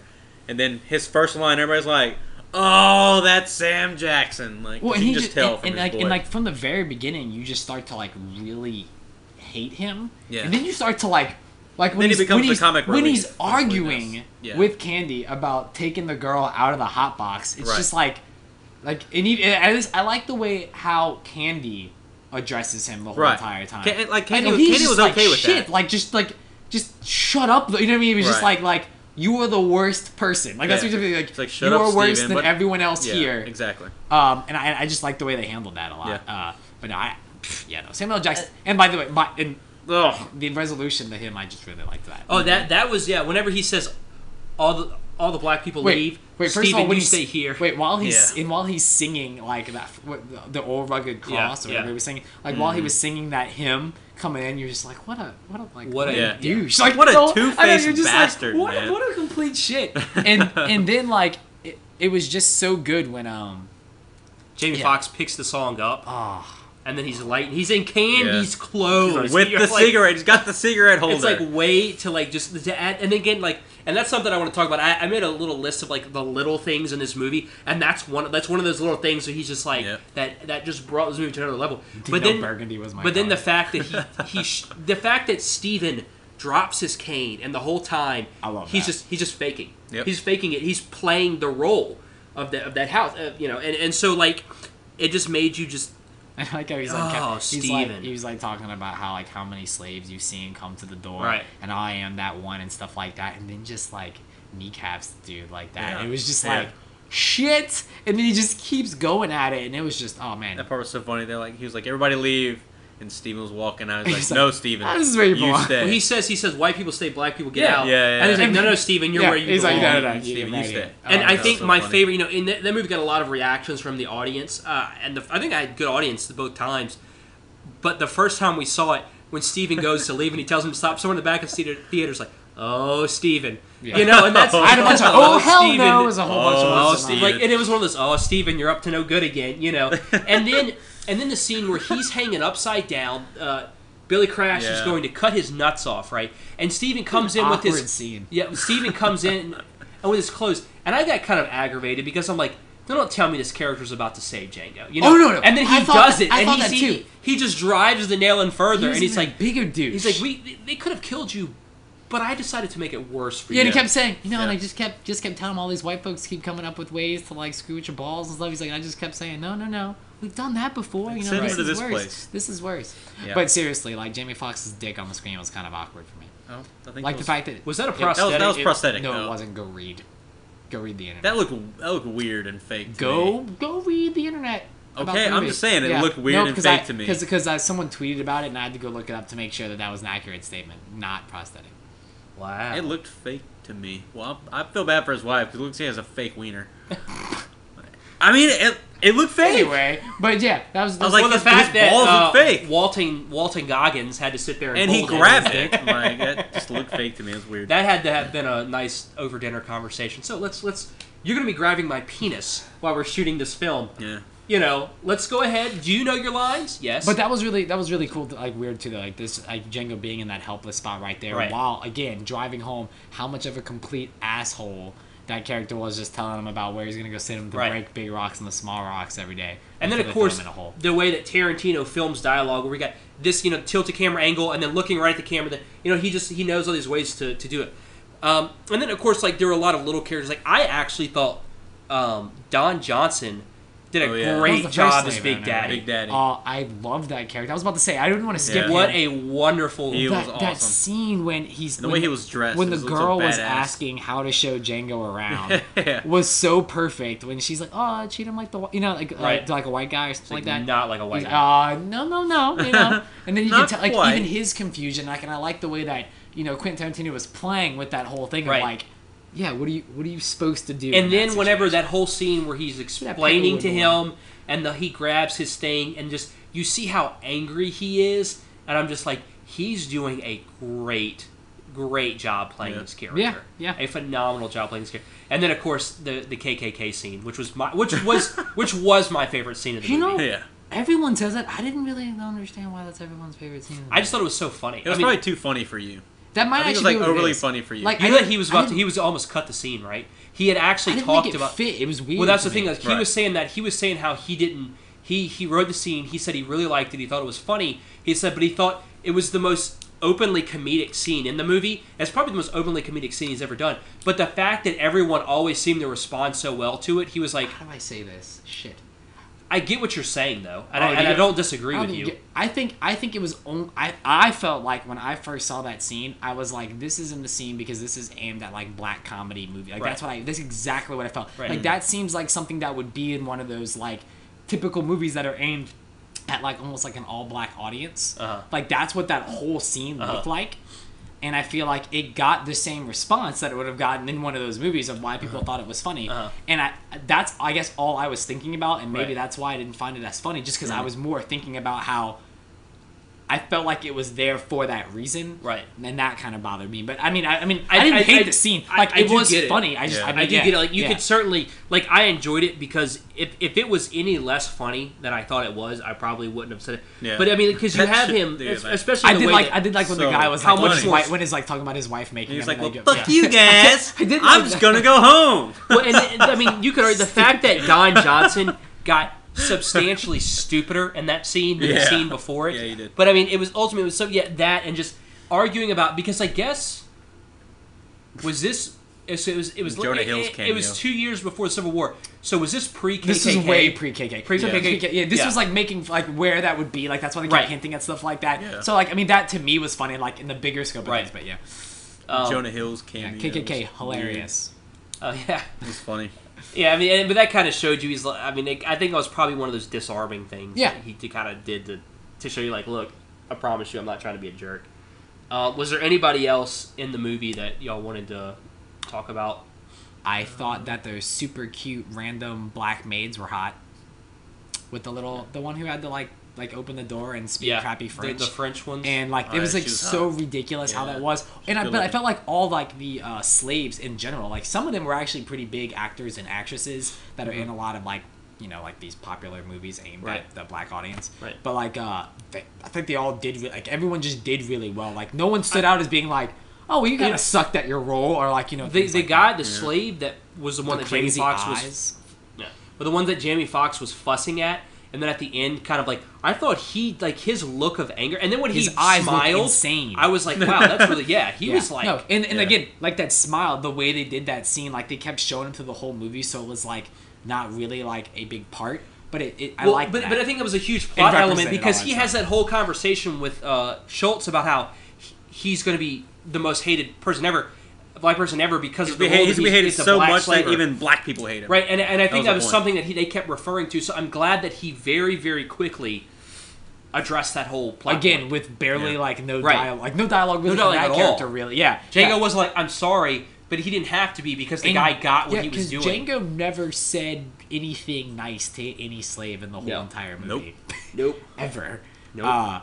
But no, I thought that the guys who played the brothers that he killed, I liked the dude. Yeah, I liked the Brittle brothers. The way they were, and this drunk ass dude from With a Bible on him. That was so good.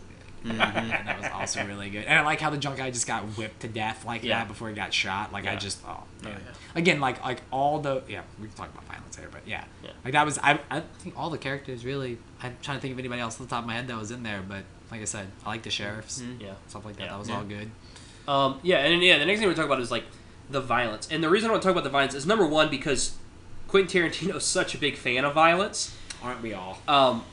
But I thought and again, I think it's a credit to him as being a good director, is that, okay, so the first scene, like, crazy, just blood flying everywhere, and he shoots the horse, but then it's like, okay, this guy shot a horse, so I don't like this guy, but then he apologizes for shooting the horse. But then it's like, so then you see, but then like and then like he shoots the guy outside, but then you have and then of course the big shootout at the end, and then like all this stuff, and you're like, it's very over the top, don't take it seriously. But then they had these moments of Kerry Washington getting lashed, the dogs, like the Mandingo fighting, the dogs tearing up the slave, where you were like, this is horrible. And I remember reading But he meant it to be that way. I remember reading an interview about that where they asked him about the violence in the film, and he was talking about like how even if it was like 5 or 10 times worse than that, it would still not be anywhere near as violent as it really was. Right. In terms of slavery and stuff like that. I do think he actually toned some of that back from some of his premiere cuts. Right, and it's crazy when you think about that because it's like people would get so upset about that. But I mean, like it was every time like a slave would get killed, it was like this drawn out scene that you're meant to understand like how horrible it is. And every white person that got shot was like a punchline, and it was hilarious. It was awesome. And like, but the way except Schultz, and like how hard that is to do, like that's really impressive to me. Yeah, and if you're anybody but Quentin Tarantino, you wouldn't have got funded for that. Well, but it was cool that he was able to do that. And again, it gets like, okay, so you shoot Candy in the heart, which was interesting because it's just a little bullet hole, and you'd seen it before, and it was like, you were like, oh, yay, Candy died, and Steven was like, yeah, that wrote melodramatic, and so you're laughing, and then Schultz get popped, and it was just this melodramatic flying back.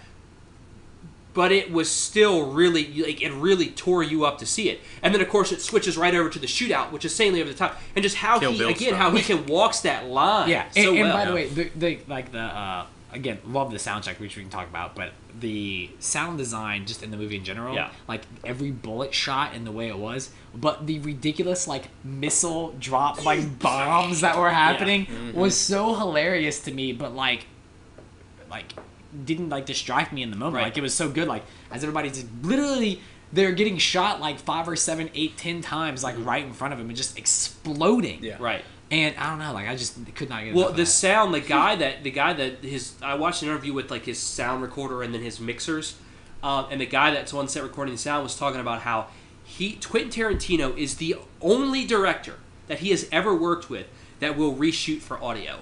Because of what a big element audio plays, just like the chains and the clicking and like how specific. I mean, and even Kill Bill, like if you go back and you listen to some of that audio, how well it is. Yeah. And I would say, Andrew and I were talking about The Hobbit and how well I thought the audio was in The Hobbit because of how much some of those scenes were created from scratch. Yes. Like the rock monsters and how much they had to go and it's interesting. I was saying like it's weird because as much as I hate things visually, that makes me appreciate the sound department even more because of how much they make it come alive. So I think that's really good, but I also think that Django, the sound was amazing. Well, and it's amazing in the way where like they're not even trying to be realistic. Right, like with that's the thing. The whips and but all this stuff fits. Like it's not trying. It's so stylized and abstract, but like you feel it even more. Like you really do feel those scenes. Like those whips. It was just like shit. Like God. Like that was just horrible. Or again, like the dog ripping scene, like with that whole thing. I think they had like some meat tearing. Yeah, sounds like in there too. I'm like me, no problem watching violent shit. That scene for me, I was just like, oh shit, don't even want to look at that. Like that is just bad. Yeah, that was rough.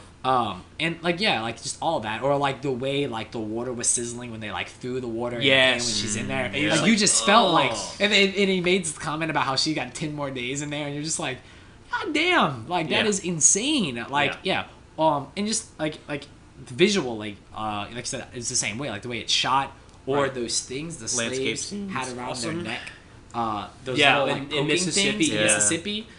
Yeah, speaking of visual things, when Mississippi appeared on the screen and like Star Wars looking crazy fun. Why? I was like, Because he "Nah." can't. He's like, Because no, he whatever. wanted to. Or We're whenever gonna do they're that. done and they just roll some text and says, "We're done with this segment of the film." Yeah. We're not really gonna move away from this. Like, Yeah. they went around. They had a good winner. That was Yeah. done. I was Yeah.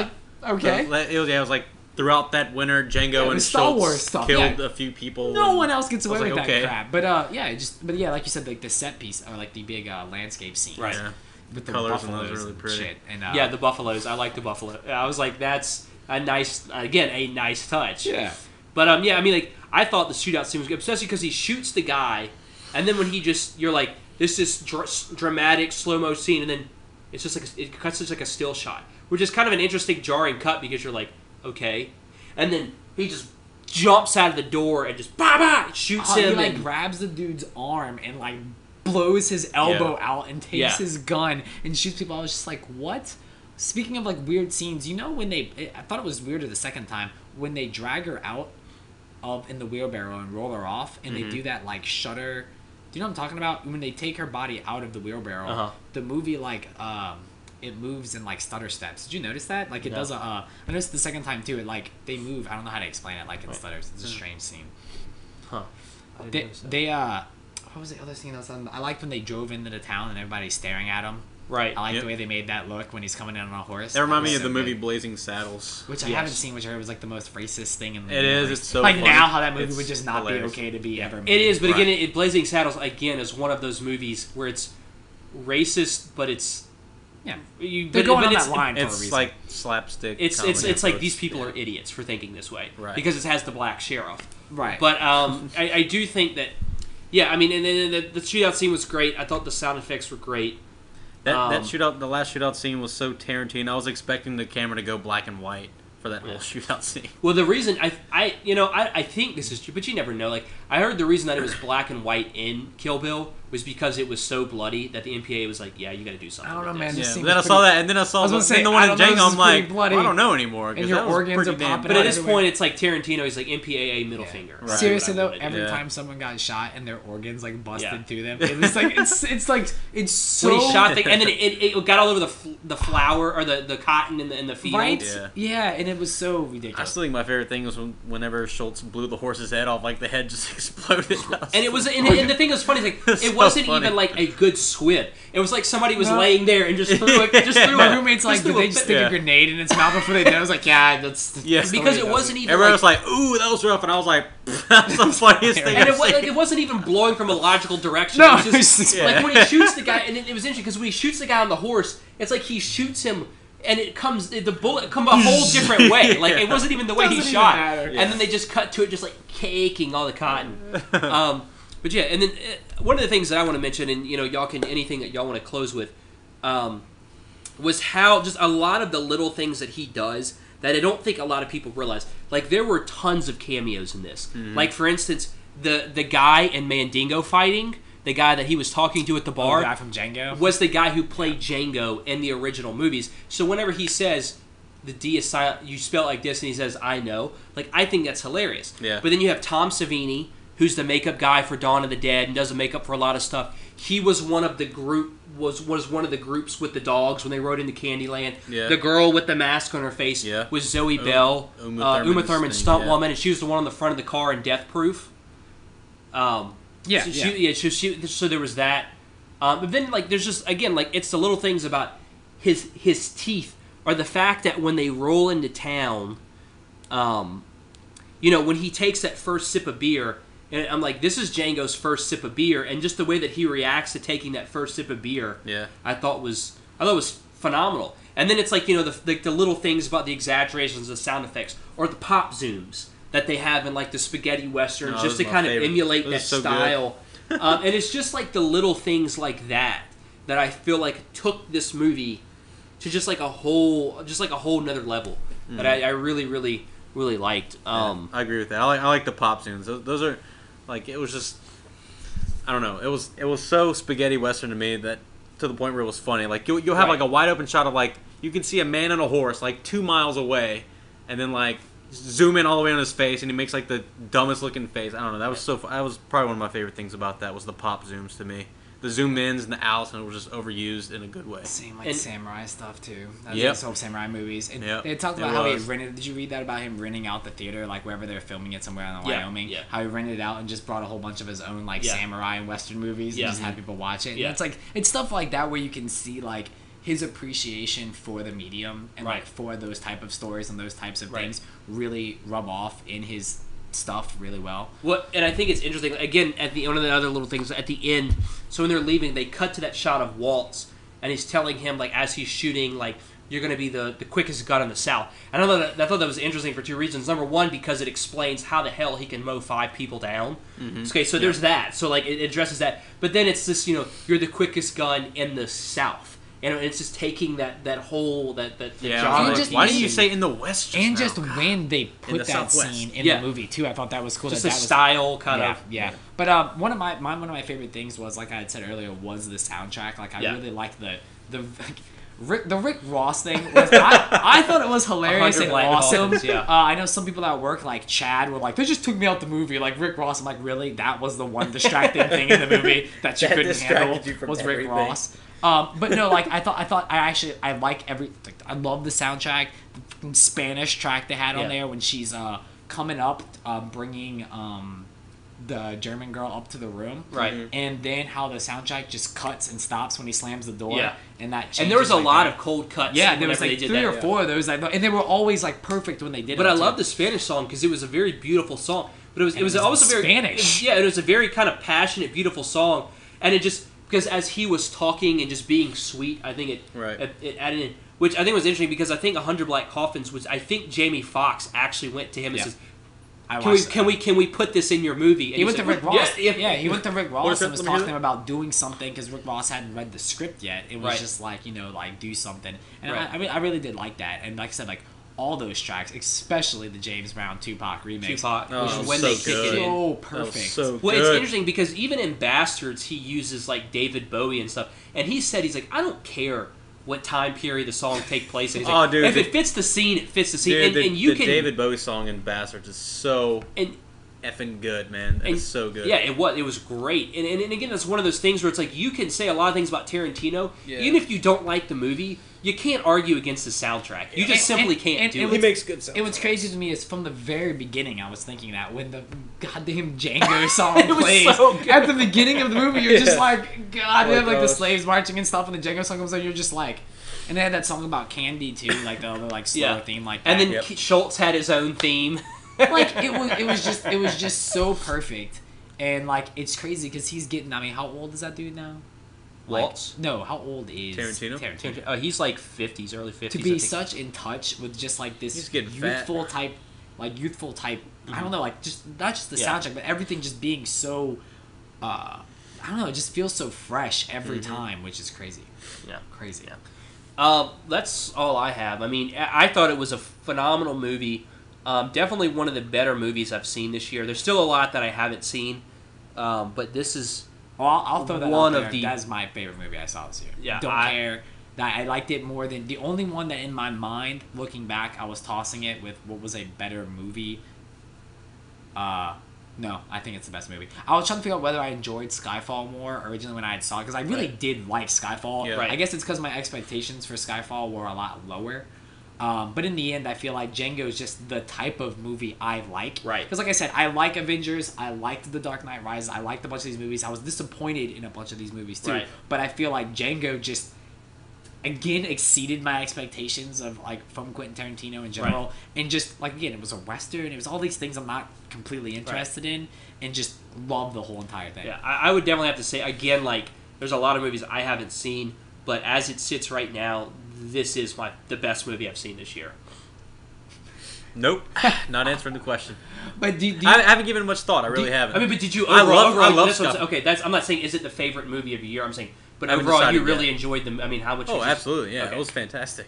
I'm trying to decide if I like him more than Inglourious Basterds. Like, I like them both so much, though. And see, But to me, stop. I was actually let down a little bit in Inglourious Basterds. To me, and I like Inglourious Basterds. I felt like there were parts like even I got bored. It dragged Yeah. in weird parts, Yeah. Well, and that's absolutely, what I'm saying. I felt like this movie, the way it was paced, seemed like it was the most like almost him restrained, like in a way that was Right. weird for a movie called Unchained.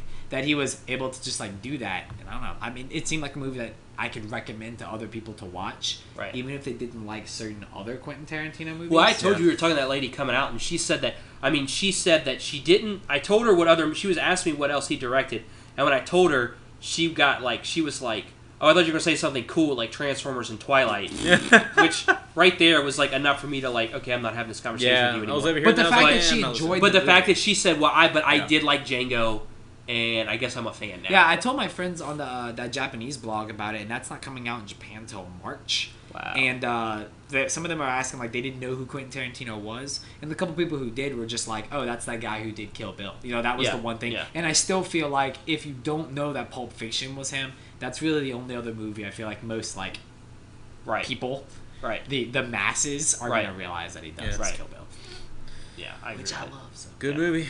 Good All right. stuff. So when we Go come see back, Django. we're Go gonna talk. see Django we're for gonna sure. definitely go see Django. Even if you don't like Tarantino, go see Django. It's fun. Because Jamie Foxx. Yes, because Jamie Foxx.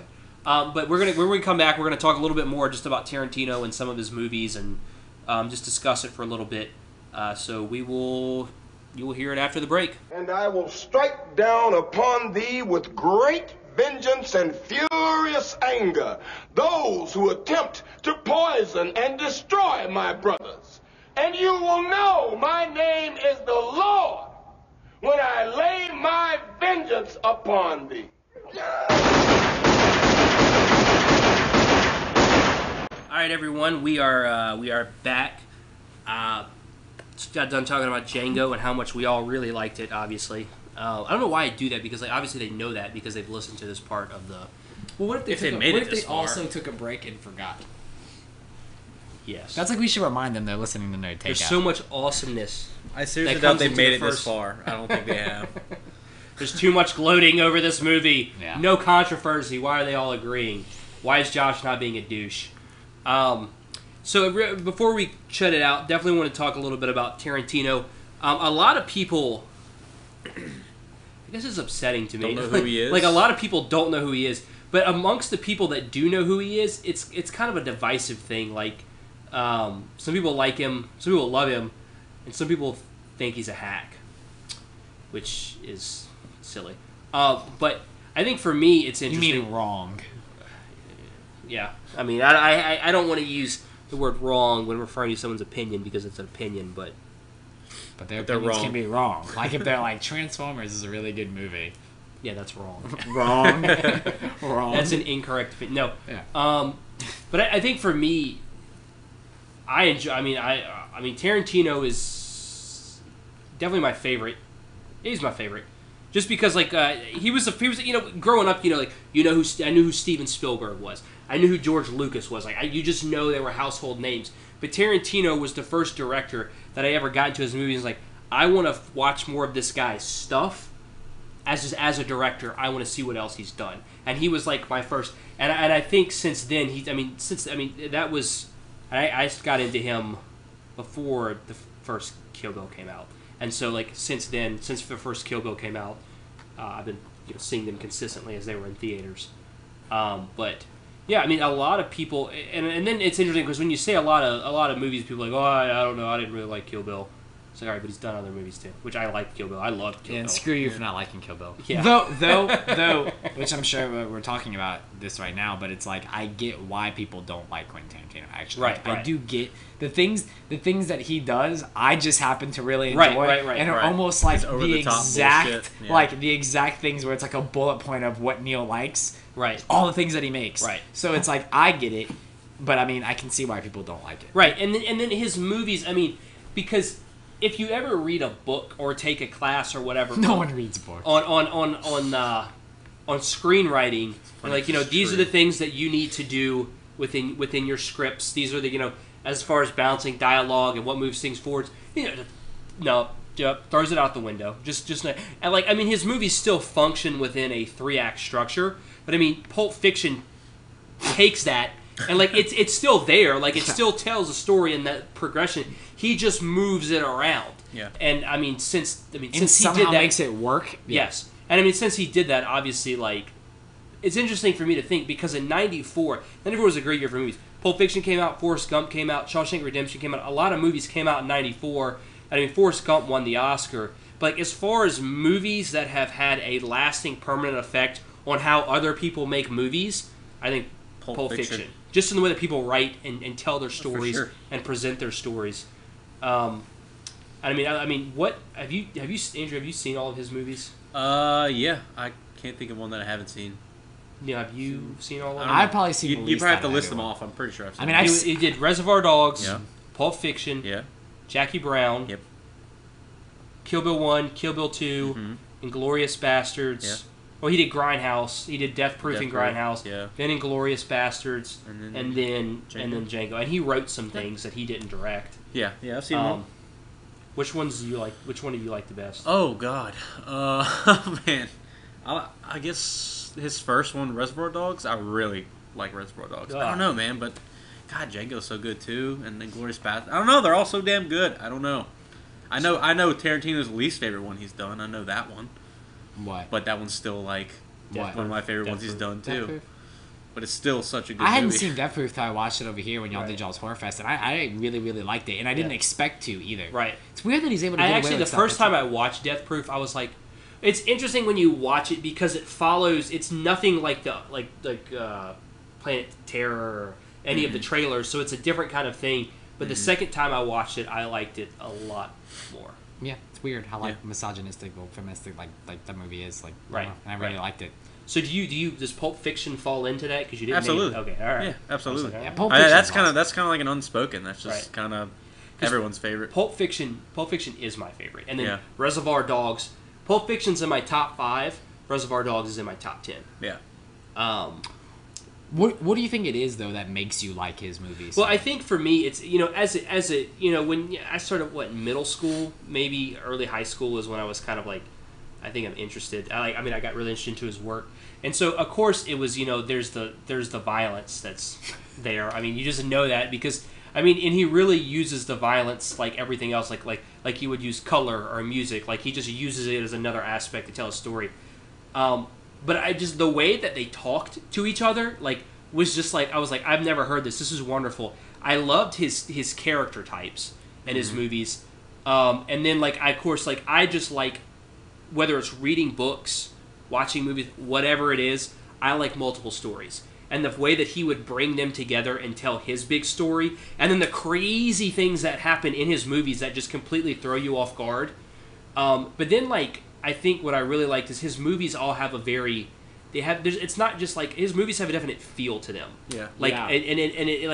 Pulp Fiction is such a groovy kind of funky movie. Reservoir Dogs is, in my opinion, his grittiest movie. And they still have that dark but sometimes comedic but they're just really dark. I guess I shouldn't laugh. It's like the darkest form of dark comedy. Yeah. And all that. And I then didn't really laugh a lot at Pulp Fiction though. Pulp Fiction was just except for good that movie. part where you get blown his up in head the car, blown and that off, was hilarious. Yeah.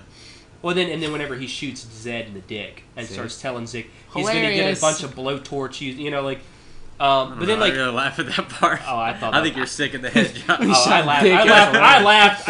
I didn't laugh during the rape, but whenever he shoots him and starts talking to him and telling him all the things that he's going to do and revenge to him, I'm like, yeah, this is great. I agree with you. Though, I was more like, man, that's badass. The way characters talk to each other and just his characters in general, I really, really like that too. Because I always like dialogue. And I was about to say my favorite thing about Tarantino is his dialogue. Like his one-liners are and so it's good. so like you were saying, the opposite of how some people do, right? Or how you're supposed to do things, or how they tell you you're supposed to do things. And it's interesting because people know him now by Kill Bill and Inglourious Bastards and Django, and those are all really, really, really great movies, but they're so huge and they're so epic. Where Reservoir Dogs is a really compact film. Pulp Fiction is 2.5 hours long, but I wouldn't say it's an epic movie. It's fairly compact, and even Jackie Brown is still fairly compact.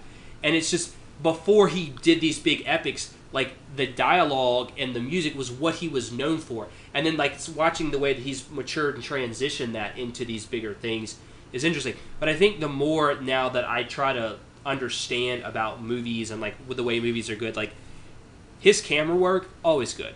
I mean, his cinematography is good. The music's good. The pacing of his films, I love the pacing of his films. And he's not like he's using tech in smart ways to me too, like and not overusing it, or relying on CG for things when he's doing like a lot of still some real work and stuff like that. He goes through a lot of blood. But he doesn't use any CGI blood, and that's like a big thing. And again, and he does it like in this over the top, ridiculous like.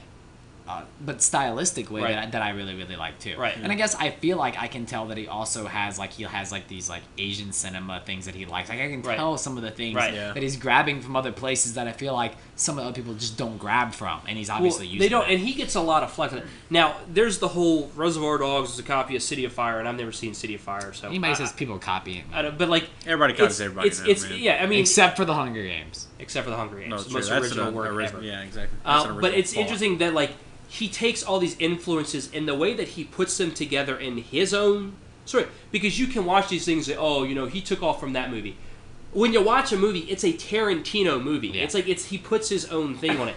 And all the actors that work with him love him. All his crew and they all love him. And they all of them come back and work with him again and again and have no problems, and they go out of their way. Even for small, even like smaller roles or little things, people move their schedule around, stuff like that, to be in his movies. And then, of course, like a lot of other filmmakers respect him. And so it's just a lot of just like, well, he copies. When he makes it, he would be pissing off everybody because he just does literally whatever the hell he wants in his movies.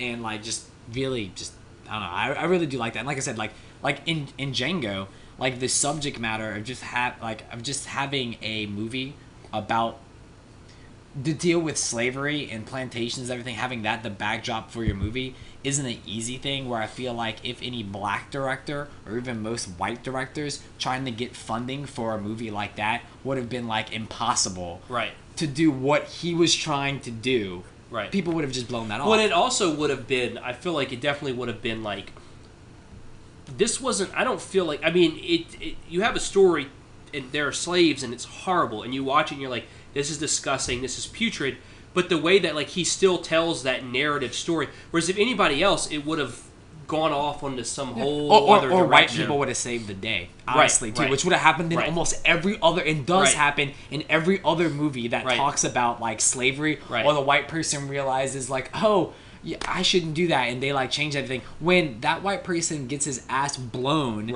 in this movie, and then like Django just handles everything himself, and like to me that was also like something that stood out to me and made me think about things on other layers and made me look at other movies, and that's the type of thing that I appreciated about Django and some of his other movies, that I just was looking at things in a different light. Despite, the ridiculous violence or like the comedy that was going on in the movie or things like that, it was layered in a way that I was able to appreciate and think about the movie when I was out of the theater. In ways I wasn't. I think a big thing that I've also heard people say is like, okay, his movies are too violent. Well, like, all right, well, I get no such thing. That there are, but like, but I mean, like, okay, so there are movies like Kill Bill where they have scenes that are completely drenched in it, and I feel like there were really violent scenes in Django. Yeah. But no pun intended. Yeah. But I feel like there's enough in Django that you can still separate the movie from.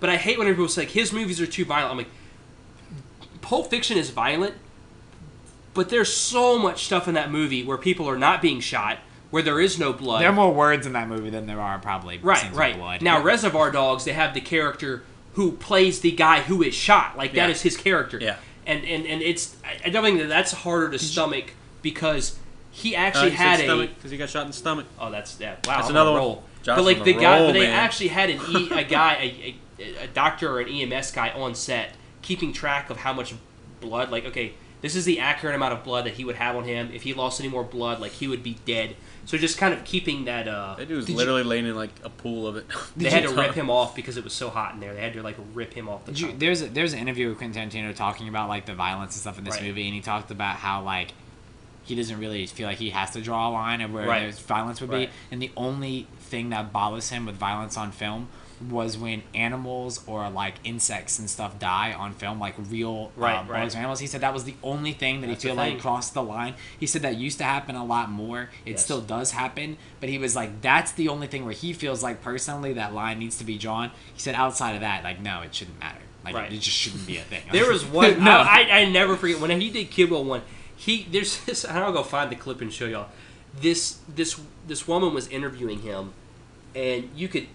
And he I don't know why he went on the show. No, he wasn't even the same. He wasn't even the same place. Okay. I don't even know why he bothered to go on the show. And she was fussing at him about how violent it was, and like how how it was supposed to be cool and appealing to kids. And his response was, he's like, well, that's because it's a cool movie. And she said, and she was like, so do you think parents should go take their kids to see this? He's like, well, they will if they're cool parents. And he was just totally just giving this woman everything she wanted. He just didn't care. If they're cool. If they're cool parents. But he was like, but the thing is, like, but his movies have so much substance outside of them that to just say like, oh, he's a violent director, so I don't like his movies. To me, that's definitely undermining. I think. But and again, though, I do think you have a problem with your kids seeing violence. You probably shouldn't take them to see. Well, there's also lots of other things in his movies that are not just specifically Pulp Fiction. Yeah, which we didn't talk about in Django, but like there were like 7-year-old, 8-year-old kids in that movie theater with me. Like, and I was just like. I just wanted to hear a baby crying. Yeah, there was a baby. I watched him walking up the steps. But again, like, I mean, I don't think that a lot of people who went and saw that movie knew even what they were going to see. Which is interesting because now it's like, now not only do they have, in the 80s they didn't even have PG-13, or maybe they had it, or it came around in the 80s. Not only do they have that extra PG-13 rating, they even tell you what movies are rated for. Yeah. They go out of their way to say, don't bring your kids to this. No one reads that shit. Yep. But same thing as video games. Yeah. Why is this rated M? I'm like, flip the box over. They're like, as long as it doesn't have wait, titties that in it, kind of it's stuff. okay. That kind of stuff is in video games. Yes, ma'am. Yep, it's on the box. Not right Call of there. Duty though. They cuss in video games. Yes, ma'am. But I think another thing Animal fellatio. I think another thing that I like about Tarantino movies is that regardless of whether or not you like him, you will whatever year that movie comes out in, there will be no other movie that year that comes out that's like that movie. Well, and I think that's what Django to me like really stood out to me was like there's nothing else like that this year. Like, and I'm just thinking like nothing even like I can compare. Like, it's easier for me to compare some of the other movies to each other that came out this year. But Django, it's like what. It's just it's in a whole nother league to me of things. Like, it's completely separate because his movies, the only thing I feel like I can compare them to are themselves. Right. Yeah. Like, that's really the only thing I feel like I can compare these movies to. Well, and that's weird to me. Do you have a favorite Tarantino movie? I don't know either because I was thinking about that because hard. Of what I probably have a least favorite. But because of what Kill Bill is, like, I was very amused by it. Right. Like the way it looked. Like, even like because there were some things in the movie that are drawn out and stupid, but the way that movie looked and like. I love the soundtrack in that movie too, and that just really stuck with me. The opening scene to Kill Bill is probably one of my favorite scenes in any of his movies, where it's just a black and white shot of her face. She's talking, boom, and then it just cuts to and then they play whatever the woman's singing. I don't remember who sings the song. Oh yeah, I know you're talking about. And it's the perfect and then they have bang like, bang. I shot my baby out. Yeah, I love that song. Yeah, dude. yeah. Like I said, and that was probably honestly. My first introduction to Quentin Tarantino was probably Kill Bill, then I've seen I Love Things Later. What's the band that's playing in the restaurant before the shootout? The Go-Go, or the people who are like that? I know what you're talking about. That Asian, the ones that he just walked into a store and heard their music. The guy he's like, I want that. He's like, I want that CD. And he's like, my manager says I can't give it to you. He's like, I will pay you a lot of money for this CD. Like, I want this, and he had to go find the CD. But ever since that song was in that movie, you hear it on commercials and everything. But even that scene, walking through everything, it's just so good. And that's one of the reasons. He's like a savant with that shit, though. Like, that doesn't even make that doesn't make sense to me because that soundtrack's just so good. For Kill Bill, they brought in the choreographer from The Matrix. And I remember watching an interview saying with him, he's like, "Why do you need me? All these actions, everything you want me to teach them, you've written in the script. Like this, it's here already. Why am I here? Why did you bring me in?" So, like, that's not normal, though, I'm glad to be here, but that's like, not normal, though, right? For directors to, like, pick the whole soundtrack out and, like, things like that. That's not you usually have a team. Have people for that? Yeah, there's a whole team of people that get paid to do that. Because he doesn't use score. He doesn't use any kind of score. No. But and he also, like, has written, like, originally written shit in his movies, too. Yeah. Like, that doesn't make sense to me, like, how he just does that. And And I think maybe one of the biggest things that stands out to me is like whenever I'm going, even if it's a bad movie. I mean, not that he's made a bad movie, but like even if he happened to make a bad one, which I mean, usually by now people make their bad movie. Like when he made Transformers. Right. When he made Transformers. Yeah. I didn't like his take on The Dark Knight Rises either. Yeah. Oh, wait a second. But it's that his movies been a movie, to me. By the way, his movie, huh? That would have been a movie I would like to see. That would have been a hell of a movie. God. But it's that his movies to me represent pure cinema. I mean, now when you go, you have summer blockbusters, which some of them are good, a lot of them are not. But it's occasionally, like some of them have good stories, like the Avengers, which I love the Avengers. But a lot of times they get mixed in like say this. some of them have good stories, like the Avengers? Is that what you just said? Yeah, some of the summer blockbusters had good stories. Like the Avengers was one that had good story. Oh, I don't remember Avengers having a good story. Continue. I like the story of the film. It was fine for what it was. It wasn't amazing. Aliens invade. I like the story of them coming together. Oh. I thought for that kind of movie, it was fine. I don't want to derail you. All right, Tarantino. Yeah, sorry. Do you not think that for that movie, it did what it needed to do? It served its function? Not have a story. I didn't think it Did you not? Did you find the... I was perfectly fine with it. Yeah, for what it was... talking about. But what I'm saying is like... Aliens. Yeah. Tarantino. So anyways, For what it was fine. It wasn't like... It was fine. I like the movie. Okay, but I'm saying like on that point, okay, so even for something like The Avengers, okay, so the story was fine for what it was, but was it an amazing story in terms of story? No. Because it relies a lot on the effects and the things good like that. character interaction. It was written well. And then you have a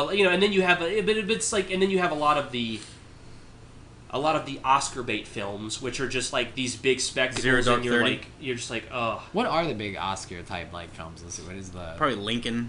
Lincoln would be one. I'm not saying Lincoln's bad, but no, but it's like that, right? Yeah. Les Mis would be another one. Yeah. And then of course you have like the indie movies, which indie used to be like Reservoir Dogs is an indie movie, but like indie now is indie just used to mean now. like Clerks is an indie movie, El Mariachi an indie movie. Right. It was just people who Evil Dead an indie movie, whereas like now indie's its own like you don't get me genre. Everything's whereas his movies like there's none of that crap. Yeah. Like it's a well written story that's moving. It has interesting things that happen, and and then of course like the way that he films it. There's none of this. He doesn't need CGI. I mean, even in Death Proof, he could have used CGI, but he didn't. It was 100% real. He doesn't do digital and even when he does, he uses 35 millimeter. Yeah, which is awesome. Even when not in 3D either, Neil. Even when there was some like new tech stuff he was using in Django, though, I still feel like he handles it in the way where it doesn't distract you or seem like he's doing it. Would have been better in 3D. But I mean, I think it's. But I mean, I think it's interesting because to me it's just like I don't know. You just don't see people doing that kind of stuff anymore, and it's. And again, he touches subject matter in a way that I feel like he's not doing. Like even the way the whole German, the way that history thing was taken, in Bastards was something cool to me. Like the way he killed Hitler, right? Like hilarious. Yep, it's pretty funny. Blasted Hitler's face off. Yeah, or again, like seriously, like slavery is like not a subject that most people even want to touch, right? Or or the South, or do any of that. And he just like went and he went completely into it because I even read that he did have hesitations about like maybe I shouldn't really go, but he was just like they were just like no, like if you're gonna do it, just go. And it's interesting because there's never gonna be an appropriate time to do it. Just do it. Well, there's an interest because like Death Proof, the first shot of Death Proof is a chick's feet on the car. And then she's just doing like this, and then the titles come up over that. But it's a perfectly framed shot, and like that's it. It's simple, but it's wonderful. I mean, he doesn't do this crap like now. It's like the thing, and I'm not saying like I've never done it. I mean, I have because I feel like for some things it's appropriate, but like there's so many movies now where it's like, why don't you just put the camera on a tripod? Why are you have this handheld? Why is this happening? Like, if you're running around or whatever, like, I get it. But if you're sitting at a table talking, for crying out loud, put the damn thing on a tripod. We don't need this. It doesn't make it more gritty. It doesn't pull me more into the scene. It doesn't make it more intense. If you're talking for 5 minutes, you're talking for 5 minutes. It doesn't matter how you film it. Either it's interesting or it's not. Where he's just like, he doesn't use any of that kind of stuff. He's just like, here's a beautiful shot. It's lit well. It's framed It always well. just looks perfect. Yes. It just looks perfect. The subject matter in the shot, and he's like, and that's why that's one of the things I look forward to in Django is because there's so many movies that do it. They did it so much this year. I mean, there are movies now that are getting like best cinematography. Except for the Hunger Games, which was perfect. Too. Right. Oh. And he's so damn consistent, man. Yeah. That's he's the thing. So consistent. And like meticulous with it, no, too. I can't think of anyone that is as consistent as he is. Well, like, as in we anything. were just saying, like, we can't really find a lot of fault in these things. Or, Right. like, we were like, well, what was the bad one that he did? Or that really wasn't Yeah, bad. like, Well, yeah, and even seeing Django, Down to I'm the like, this is soundtrack? going to What be... is Yeah, exactly. I mean, this is going to be a breath of fresh air to me, and just the way that he does things, the way that he films things, and the way he lights things, and and then the soundtrack. I mean, even if you don't like his movies, his soundtracks Or again, like are you said, immaculate. the casting. Like, Yeah. there's like all these things where you're just It's like, always how like- is this all lined like, up why would so this make good? sense? But then it ends up working out like Yeah. perfectly. Yeah. I don't. I mean, Weird. because he's turned down Weird. people. He's an alien. He's turned people down. You're like, Why would you turn that person Right, down? right. And I know he had. Why would Pam, you turn down Robert De Niro or Al Pacino? Right. Because freaking, They're not. They're right. Val right for the part. Kilmer. like. Well, he random people. was just like, I mean, he was like, he's like Pam Grier auditioned for Pulp Fiction. He's like, you did good, but you're not right for the part. Then of course he brings her back in Jackie Brown. I mean, and he even talked about in Bastards. He's like, I like Brad Pitt as an actor. I think he's great. Never had a reason to work with him before because he just didn't fit. Right. But he fit in that role, and then him showing that kind of constraint, I think, is amazing because a lot of people are just like, oh, well, let's get him for the movie. He's like, nah, he doesn't work. Or a lot of times it's, why the hell are you using this person? Use someone else. And he's like, well, no, I want to use this person. I mean, and that's in all his movies. I mean, half the cast of Pulp Fiction, specifically John Travolta, the two leads in Jackie Brown, Pam Grier and Robert Forster, like Uma Thurman and Kill Bill. I mean, Uma Thurman was never not big, but she hadn't been in anything really big in a long so time. crazy to me, and still is. And the fact that just still worked, like despite that, like that was just nuts. Like, why? I mean, look at the people he used in Death Proof, and in Bastards, and a lot of the people Kurt in Russell. Django. I would say in Django particularly too. Yeah, but they all work. Right. So, yeah. And I mean, and even Waltz in Bastards, I mean, because he had actually said he had originally thought of getting Leo to play that part. Yeah, I saw He's that. like, but I really wanted someone the German-speaking actor to play the part. And of course, he came in, nailed the audition, like, that's our guy. Yeah. But I mean, like, And it's won the the fact Oscar. that, like, hey, I want you to fund this movie, and I'm going to, He's like, I want you to fund this movie, and I'm going to use a bunch of people that you probably don't like, but they're good for my movie, so I'm going to do it anyway. And then they are, and I just there's not a lot of people out there doing it like that. There isn't. Yeah, and I There's was no one doing it. just like that. watching him, and they're like, what do you think about reviving people's careers? He's like, I don't think about that. He's like, I just pick the actors that I think He's are like, good I for don't the parts. He's just like, I just think Whatever. they're good, and that's what I think about. You're That's the end. welcome. He's not like, your career's dead. I want to revive you. He just watches so many movies, Right? That That's really that what his it is. index to pull from is so much larger. He's like, this person's really good.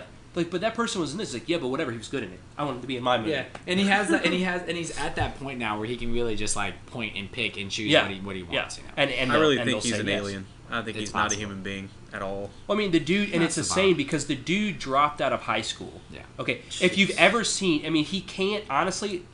Stay If in you've ever school, seen kids. anything that he's ever written, it's like, it's horrible handwriting. He usually misspells, and I know he used to have someone go over and grammatically check his screenplays, but they're so good. They're so his movies are good despite so many things that they shouldn't be good. Mm-hmm. The content, the way he writes, the fact like he didn't go to school for any of this. He tore tickets at a porn movie theater, and then he worked in a video store for lots of years, and he just watched a bunch of movies, read a book or two, and then that was, he watched a lot of movies. oh yeah. And then he made a movie that he didn't finish. He's like, well, that was my film school, and then he got Reservoir Dogs made. How did he get that made? He had a friend that was a producer. He was actually going to shoot Reservoir Dogs, which is him and his friends. And he had a friend that was a producer, like, I think we can get real money for this. He's like, no, there's just no way. And someone that he was in an acting class with or whatever, he showed the script to, somehow had some connection to Harvey Keitel. Okay, Gave it to Harvey Keitel, and he was like, we're making this movie. But even a lot of people told him, like, I know, right? a lot of people told him, they're like, Quentin, this isn't a movie, this is a play. He's like, no. Trust me. this is a thing. And then and remember Kevin Smith was talking about how he saw Reservoir Dogs. He's like, you can do this? You can talk this much in a movie? And I mean, Clerks. I love Clerks. Yeah, actually, that's like one of the only things similar, like in that weird way, like the way Kevin Smith does his movies. Like the dialogue is why I like Kevin Smith movies, and that's the only other person I can think of that has a similar style with how he does his dialogue that I like, and that makes sense to me now that I hear that he was like, oh wait, that's a thing. Yeah, and and his thing was like, and that's who he looked up to. He said that whenever he made Jay and Silent Bob Strike Back, Quentin Tarantino was at the premiere, and he asked Quentin Tarantino, he's like, did you like it? He's like, yeah. He's like, the only thing I didn't like about the movie is that you didn't ask me to be in it. Like, and then when he made Red State, he had Quentin Tarantino was like, bring it over, I want to watch it. So they did like a private screening in his house. I mean, the back of the box says, I effing love this movie. Like, that's the only quote in the back of the Red State box. Yeah. And he said, and Kevin Smith said, I don't care if anyone else likes this movie. I don't care. The fact that Quentin Tarantino likes it, that's it. I'm done. And like now that I'm looking at awesome. That makes so much sense to me that he would be greatly influenced by Quentin Tarantino. Yeah, in a way that makes sense. Yeah, that's actually cool. What are you about? Nothing. That's just so cool, learning man. things, right? It's so cool. Yeah. Because them two, like those types of movies. Having Tarantino say something like that about something that you made, like I can only imagine. Yeah, you must. Just don't make movies anymore. Yeah. Don't do anything. Just quit. Bail.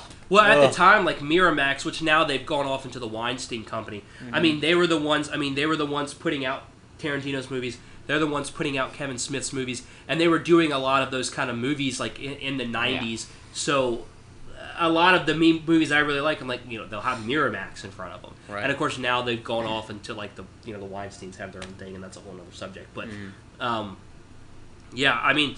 I don't know what else to say. Like, I just love the guy. I mean, he's cool. and strangely enough, for him being my favorite, when people tell me they don't like him, I understand that a lot more than some other directors. That I completely get it, like 100%.